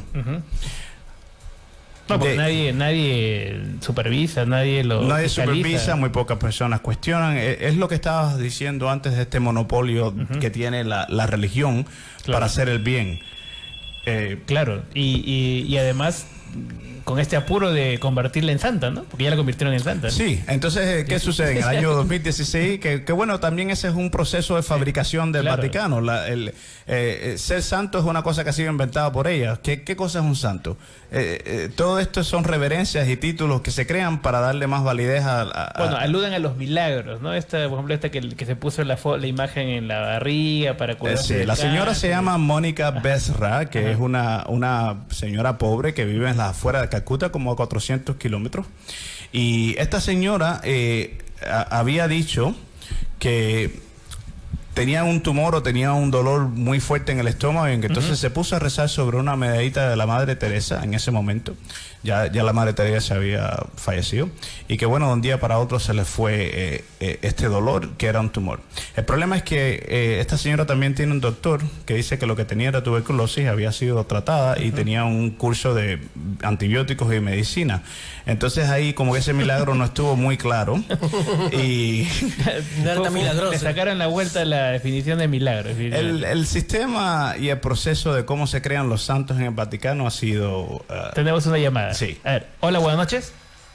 ¡Aló! Hola, ¿qué tal? ¿Cómo estás? ¿Qué tal? Metallica, ya te estaban extrañando acá en los comentarios. Estaban diciendo que hora llamas. ¿Ah, sí?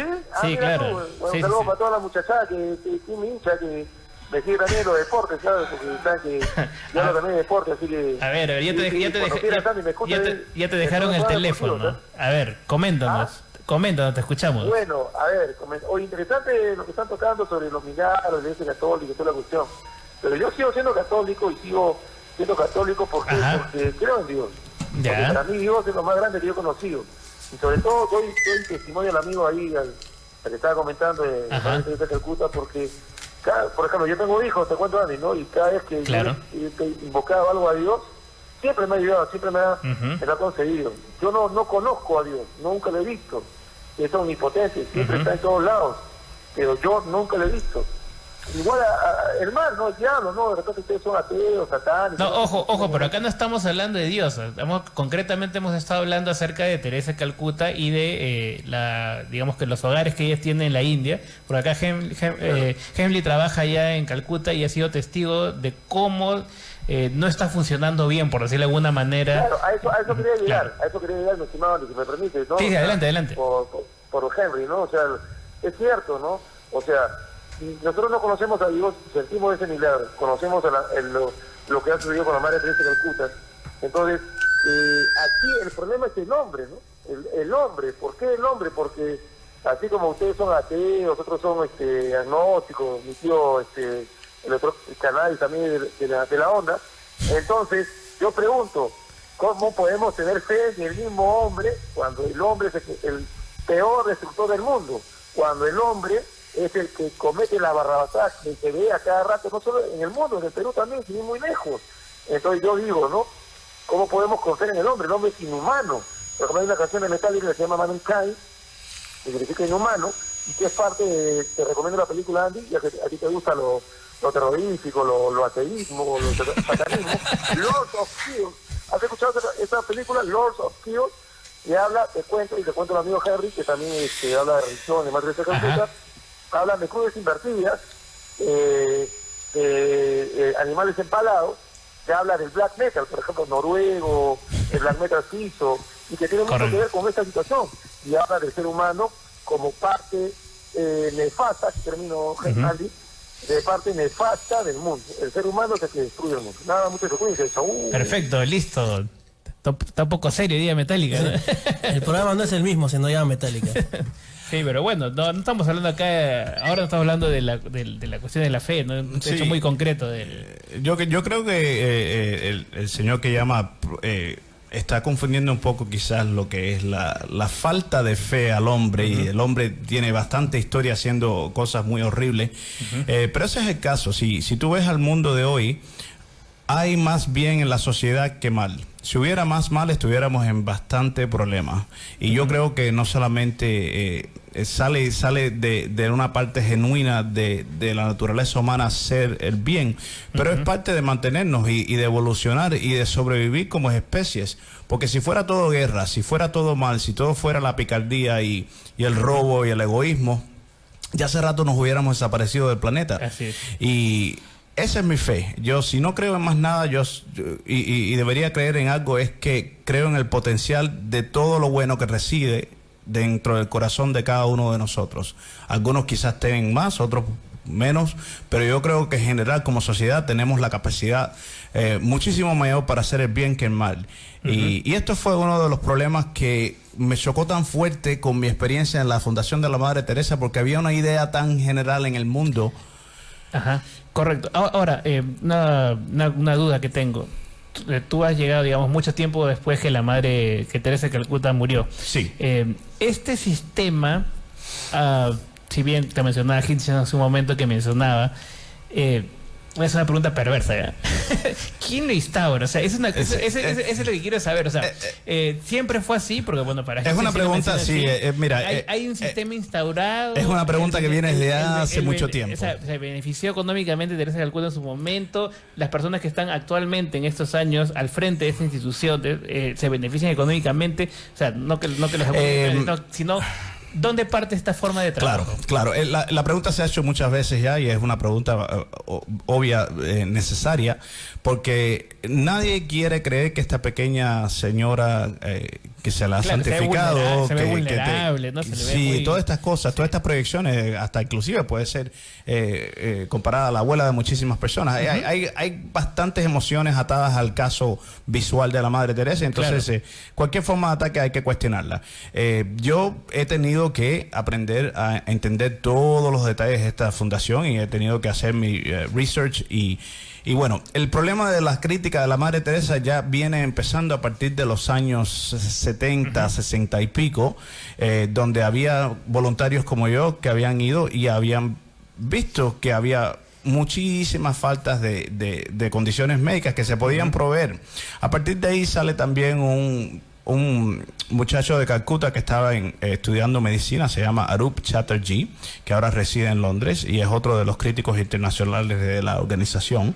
Arup lleva como un pequeño dossier, un estudio al BBC en el año 89, 90, y entonces en ese momento, como él no es periodista, el BBC le dice a Arup que le van a recomendar este estudio a un periodista que se llamaba Christopher Hitchens. Y es ahí por donde viene la información. Claro, y está verificado que Arup fue una de las primeras personas en traer un tipo de información concisa de varios de los problemas que ya venían. La Madre Teresa simultáneamente, desde los años 50 y pico, lleva una línea de confesión privada con diferentes curas en el Vaticano a través de una forma de cartas. Se llama, inclusive las cartas fueron puestas en un grupo y se convirtieron en un libro que se llama Come Be My Light, ven a ser mi luz, o ven a caminar conmigo al lado de la luz. Antes de morir, la señora Agnes, porque ese es en realidad su nombre verdadero, claro. Ella, una persona normal como todos nosotros, venía de una clase media de Albania, y en esos tiempos, si tú tenías varios niños, hijos, se daba mucho de mandar uno o dos hijos a la iglesia y el otro a una vida convencional. Entonces ya eso venía, la idea de inculcar a uno de los niños de la familia en la religión, que en ese momento era la iglesia católica de esta familia. Entonces, cuando la Madre Teresa fallece, expresivamente le pide a los diferentes confesores que tenía en el Vaticano que no que quemaran las cartas. ¿Qué pasa? El Vaticano no le hace caso a este pedido de la señora, pero lo que enseña las cartas, porque ahora que las cartas han sido publicadas y se puede leer la comunicación privada de ella y otras personas, ¿qué revela revela que hay una deficiencia mental bastante grave. Sí, termina la idea acá. No le hacemos caso ahí en día. Sí, nos están dando pausa, pero la cosa se pone un poco bastante fea porque la señora, aparte de que tenía una grave identidad de fe, y ya en varias de las cartas decía que no veía a Jesucristo en su vida, que ya no podía creer en él, y que eso es no puede. ¿Cómo puede la Madre Teresa no creer en Jesús? Que la Madre Teresa se volvió también, vamos a llamarle, perdió su fe. Perdió su fe, y lo dice, ella misma lo dice en sus palabras, y estas cartas han sido publicadas. Pero a través de esto se desata un problema que es aún más grave, que es el comportamiento de ella contra las personas y la razón de por qué ella ayuda al prójimo. Es ahí donde viene la verdadera razón de la Madre Teresa. Ahí lo dejamos y vamos a ir a una pausa chiquita y volvemos aquí en Paranormales de la Noche. En lo mejor nos corta siempre acá Johnny, sí, está insufrible, está bien. Sí. En mi cachita.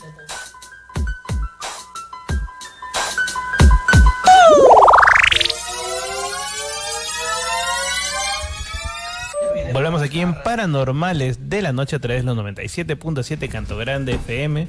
Acá nos cortaba justo en lo mejor, cuando Hemley contaba el porqué, y nos contó un dato revelador. La Madre Teresa había en un momento perdido la fe, y hay documentación de estas conversaciones epistolares, ¿no? Sí. Y el hecho de que esta señora había tenido ya tantos problemas personales, mentales sobre su fe, entonces se empieza a difundir y empieza a aparecer en la naturaleza de su trabajo. Por ejemplo, una de las cosas que nadie tiene claro es que la Madre Teresa no estaba presente para resolver el problema de la pobreza. Ella estaba presente para, y en sus propias palabras, traerle más almas a Jesús. Piensen un momentico en esto. Si usted tiene una señora, una persona en tu familia que está en grave necesidad de tratamiento médico, y yo tengo no solamente una fundación, pero tengo millones de dólares, tengo acceso a la mejor tecnología para y poder la ciencia para poder ayudarte, y tú vienes a mi casa y yo te digo a ti, mira, tú te acuestas en esta camita aquí, que está medio oxidada, te vamos a dejar acostado 12 horas al día, te vamos a dar alguna medicina y vamos a rezar por ti. Y cuando te mueras, te vamos a hacer un bautismo después de tu muerte, no importa que seas hindú, musulmán, lo que sea, y vamos a darles gracias a Dios porque sufriste por la gloria de Jesucristo. Estas son las palabras de la Madre Teresa. El problema es que la campaña de marketing que el Vaticano ha hecho, este amor que se ha profundizado y divulgado a través del mundo, le ha ciegado a una generación o a varias generaciones de personas la fea, fundamentalista y peligrosa realidad de esta organización. Y es ahí donde viene... Pero es perverso, es totalmente perverso. No solamente es perverso, es psicópata. Aplicaba la eutanasia. Exactamente. O sea, que la iglesia está en contra de la eutanasia. O sea, estos lugares, para que los que nos están escuchando lo entiendan claramente, ya no se convierten en lugares donde uno va a tratarse, a cuidarse, no a sufrir. Ahora, el principio es sufrir. El principio es sufrir y celebrar el sufrimiento, que es lo más increíble. Pero ahora, cuando la Madre Teresa estaba sufriendo, ella personalmente iba a los mejores hospitales del mundo. A la Clínica Mayo, a hospitales en Roma. Inclusive ya hubo un punto donde la Madre Teresa... o sea, ella no sufría. No. El sufrimiento era de palabras nada más y hacer a otros sufrir. Sufrían por ella. Y ya hubo un punto donde un 90% del año, y por muchos años, ya la Madre Teresa no vivía ni en Calcuta y nadie estaba claro en qué es lo que hacía. Se convirtió en un instrumento para levantar dinero para el Vaticano. La Madre Teresa, las cuentas que se le atribuyen estaban en el Banco del Vaticano. Inclusive ella tenía una entrada privada en el banco. Y todo esto está documentado. Ustedes pueden hacer el research, hay varios libros sobre el tema. Y ahí la señora entraba, le daban como el VIP treatment, ¿no? Ya era una cosa que se había convertido tan poderosa y tan importante para el Vaticano. Como no tenemos evidencia de a dónde ha sido el dinero, porque esta gente no quieren abrir sus cuentas y sus libros, sí tenemos evidencia de otra cosa que el Vaticano ha hecho. Desde los años 50, y esto es por su admisión pública propia del Vaticano, el Vaticano ha pagado más de $4 billones para llevar a conclusión casos de abuso sexual de menores alrededor del mundo. Claro. $4 billones. Esta es la admisión pública del Vaticano y esas son las cifras que han dado desde el año 50 hasta probablemente el año 2005, 2006, por ahí. Que probablemente quiere decir que ese número es bajo. Porque faltan más detalles. Sí, de hecho. Entonces, si tenemos organizaciones o marcas comerciales bajo el parentesco del Vaticano, como la de la Madre Teresa y muchísimas otras fundaciones de ONGs católicas, es una cuestión que tenemos que preguntar realmente. ¿Dónde está el dinero? Y quizás cuántos de estos fondos han sido usados para que los curas no vayan a la cárcel por las violaciones de menores alrededor del mundo. Y por supuesto, me imagino que debe haber muchísimos casos en Perú. Claro, de hecho. Miguel, ahí tienes una consulta, creo. No, pues sí, con todo lo que he escuchado, si me van a si me van a amar así, es terrible. No, si me van a amar así, mejor que me duerman como los perritos, ¿no? Que ya están que me pongan una inyección letal y nomás, porque peor es sufrir, o sea, claro. Es una desgracia. Acá hay algunos comentarios, dice, muy buen programa, muchachos, de Juan Alejandro, dice, consideren la posibilidad de ir por internet. Iván González dice, ese sujeto es muy fan del metal, noruego del black metal, hablando de La Llamada, ¿no? Dice Jean-Paul Gallarday, dice, todo ese fundamentalismo religioso de tortura del cuerpo en la tierra para ganar la salvación del alma en el más allá, es una doctrina paulista totalmente. Y bueno, hay una pregunta de Antonio Chávez que es interesante, dice, ¿qué pasó con el asunto de religión política y cómo condenarlo, rechazarlo? Así diciendo eso, pero bueno, hay una relación directa entre lo que conversamos hace un momento y esto que tú, Henry, comentas también, que es el tema, bueno, hemos hablado de las iglesias, cómo lavan, ¿no? Cómo lavan dinero, cómo utilizan la estrategia de la fe para mover un montón de dinero. Es exactamente lo mismo. Solamente que en unos casos le rezan a unos y en otros casos le rezan a otros, pero la lógica es exactamente la misma, ¿no? Aprovecharse de la buena voluntad de muchísima gente, y estamos hablando de millones y por años. Entonces, cuando tú adicionas esto, tienes unas cifras catastróficas. La organización de la Madre Teresa y otras organizaciones religiosas, con la cantidad de dinero que han recibido, deberían tener los mejores hospitales del mundo, las mejores escuelas del mundo. Esa es una de las grandes diferencias entre un sistema movimiento secular y estos otros lugares. Claro, tú mencionaste hace un momento un punto que me parece fundamental y que creo que ellos no tocan, ¿no? Que es el tema educativo, ¿no? el interés por, o sea, si bien es cierto, es importante ayudar a los enfermos, en eso, vamos a llamarle asistencialismo, el tema educativo, ellos no creo que no les interesa mucho. No solamente no les interesa, pero se van fuera de él, no quieren tocarlo ni a la distancia. Entonces, aparte de yo ser crítico de esta fundación y con buena razón, y porque lo he visto de primera y no solo he sido el único, yo también entonces he decidido aportar cambio de una forma secular y de una forma completamente diferente que se pueda medir sobre los resultados. Por ejemplo, ahora tenemos una pequeña fundación en India, ya nos hemos expandido a 3 ciudades, estamos trabajando en Calcuta. Comenta un poco cómo se llama, cómo lo pueden ubicar. Sí, cómo no, la pueden encontrar en Facebook, que se llama Responsible Charity. Está en inglés porque, bueno, soy cubano-americano y la fundé de esta manera. Pero lo más importante, antes que nada, es los anticonceptivos y el planeo familiar. Esta es una de las cosas que la mayoría, si no casi todas las ONG católicas y de diferentes... La Madre Teresa se oponía, ¿no? La Madre Teresa era la número 1. Claro. Y entonces ella decía que ella no hablaba de política, pero entonces iba a diferentes campañas políticas, a diferentes lugares para estar contra el aborto. No, ella era muy política, ¿no? Y se juntaba con personajes... bastante nefarios. ¿No? Bastante nefarios. Bueno, es que no creo que tengamos tiempo para descubrir los layers. Claro. Pero lo que es importante es no solamente criticar cuando ves un mal en el mundo, tienes que tú también efectuar cambio. Tienes que hacer algo y hacerlo. Entonces nosotros hemos creado... Protesta y propuesta. Correcto. Hemos creado un plan de 15 años y nos estamos dando cuenta que eso es promedio lo que se necesita para cambiarle la vida a una persona. Y tienes que empezar a trabajar con ellos desde una edad temprana.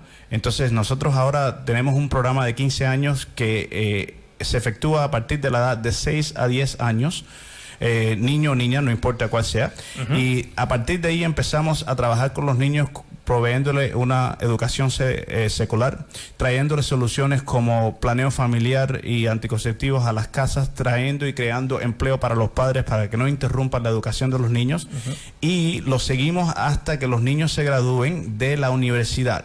Si logramos que cualquiera de estos niños en nuestro programa se gradúen de la universidad, van a ser los primeros en la historia de su familia en ser graduados. No solamente eso, se mudan fuera del barrio de bajos ingresos y terminamos el círculo vicioso de la pobreza para esta familia y para las generaciones subsecuentes.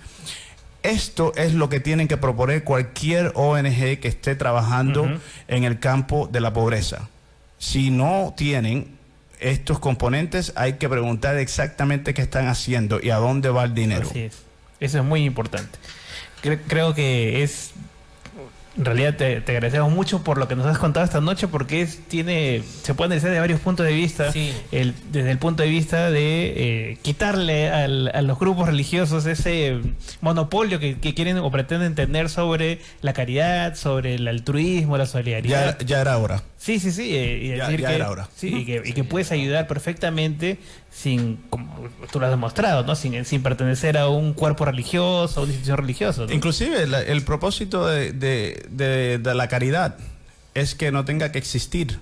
En mi opinión es que si tú estás haciendo lo que deberías hacer para resolver un problema, ya no deberías ser necesitado como una fundación o como una ONG. Así es. Eso es muy importante.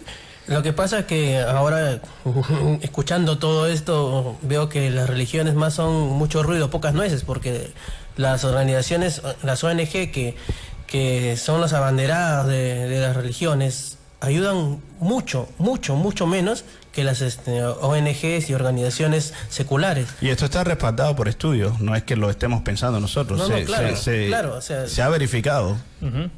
Bueno, ya llegando, Adrián también iba a comentar, llegando a las conclusiones finales sobre la gran pregunta que planteamos, ¿cómo frenamos el fundamentalismo? Una de las cosas puede ser esta, ¿no? Finalmente salir a mostrarnos públicamente, a mostrar que se puede ayudar, que se puede hacer, que se puede educar, que es importante. Educación es la respuesta simple, y después vienen las complicaciones. Como te hemos mencionado nosotros, yo llevo 9 años con mi pequeña fundación, y nos ha tomado este tiempo para darnos cuenta que no solamente educación, pero cómo y a través de qué proceso y por cuánto tiempo tienes que hacerlo para ver un cambio que puedas medir.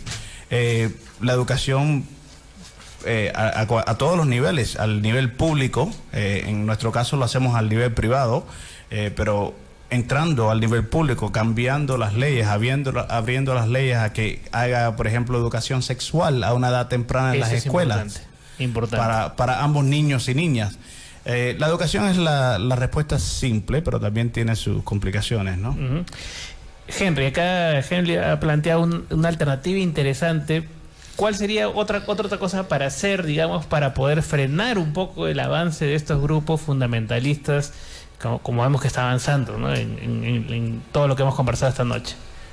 Bueno, el valor testimonial de lo que nos ha contado Henley, bueno, es impresionante, ¿no? Bueno, ya los que habíamos leído a Christopher Hitchens nos olíamos, ¿no? Pero bueno, tenemos un testimonio de primera mano, claro, de primera línea. Y definitivamente la caridad no la podemos dejar monopolizada por las instituciones religiosas. Entonces, definitivamente, uno de los 4 puntos que inciden las iglesias neopentecostales y la iglesia católica es la educación. De hecho, acá en el Perú y en el mundo tienen universidades, tienen colegios. Entonces, definitivamente tenemos que incidir ahí, por ejemplo, en la formación de colegios humanistas, o por qué no colegios humanistas generalmente, o sea, colegios ateos, pero que también tengan una formación, unos valores, ¿no? Que afirmen valores, desde que son ateos, ¿no? ¿Por qué no llamarlos así, humanistas, etcétera, etcétera? Pero claro, el problema es que la plata no nos llega sola, se necesitan recursos para iniciar el activismo.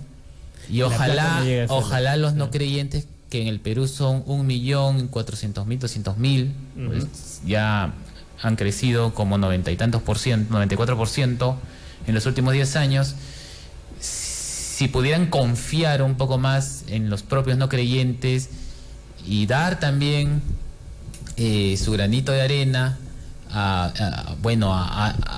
programas como estos, a las sociedades que están formalizadas, las asociaciones ateas, seculares, laicas, entonces se podría ya hacer algo grande y frenar desde la no creencia,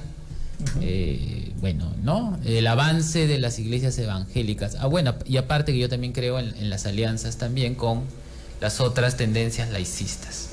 Que creo que es importante para poder... sí, correcto. Y eso no está sucediendo a nosotros. Hay algunas organizaciones moderadas religiosas en estos momentos, en el día de hoy, que se nos están acercando en Calcuta, que nos están dando apoyo al nivel local, porque están evolucionando. Como al principio del programa, nos estamos dando de acuerdo que ellos tienen que existir en un mundo, y si quieren existir no pueden hacerlo de la misma forma así como le hacían la Inquisición católica en el 1400, en el 1300. Ya estamos un poquitico más avanzados. Y bueno, y la educación es importante también, sobre todo ahorita en el Perú se vienen elecciones en enero, y muchos de estos grupos conservadores intentan poner en el poder nuevamente a ¿cómo llamarle? Sus representantes, para que legislen en favor de cierta línea, ¿no? Entonces creo que la primera responsabilidad es la del ciudadano informado, saber quiénes son, cuáles son sus aspiraciones y cuáles son sus tendencias. Y de las asociaciones laicas, informar también desde nuestros fanpage, de nuestros medios virtuales, señalar quiénes son los candidatos que representan estas tendencias fundamentalistas integristas. Así y también quiénes son los candidatos que apuestan por nuestras propuestas. El cristianismo en realidad es integrista por naturaleza, ¿no? Pero aparte de lo que no sabemos, dice acá, además de integrista, es también clientelista, ¿no? O sea, tiene sus intereses así económicos directos. Pero yo creo que sí, una buena idea es justamente identificarlos bien. Pero otra buena idea es tratar de que la gente se informe de, o sea, cuáles han sido los problemas históricos cuando la religión se ha metido ahí a gobernar, y cuánto es lo que ha costado que surjan los valores de la ilustración, ¿no? Y por qué ahorita queremos deshacernos de esos valores. Hay gente que quiere que se borre todo, o sea, Claro, gente quiere meterse y regresar a épocas medievales, ¿no? No, que lo hagan sin tener que jodernos la vida a nosotros. Sí. Eso es lo importante. Señores, como decía acá Henry, pues somos 1.000.000. 400.000 más o menos. Sí. Un sol por cada uno, mira, ya cuando... Y tenemos programa para rato, ¿no? Claro, imagínate. Bueno, estamos llegando ya a la parte final. Le agradecemos mucho a Henry González, que ha tenido la deferencia de estar aquí con nosotros. Muchas gracias, ha sido un placer estar acá. Está en una visita relámpago acá por Perú, pero bueno, ha estado acá y va a quedar grabado el programa para... Esperamos que cuando vuelvas otra vez podamos tenerte aquí con todo cariño. Y a Henry Llanos también, Henry, muchísimas gracias también por participar el día de hoy. Gracias. Ahí recomendar algo que estén haciendo recientemente en Aperat o algo que quieras publicitar. Aprovecha los últimos segundos. Bueno, ahora la Aperat está dando asesoría legal a las personas no creyentes. Así que cualquier problema que tengan con respecto a la exoneración de cosas de religión o sean violentados o sus derechos sean transgredidos respecto a la objeción de conciencia, pueden escribirnos a la Aperat. Perfecto. Muchísimas gracias. Esto ha sido todo por hoy. Nos encontramos el próximo lunes aquí a las 10 de la noche. Saludos para mi esposa y mis hijos. Chao, chao, chao, chao, chao, chao. Chao, chao.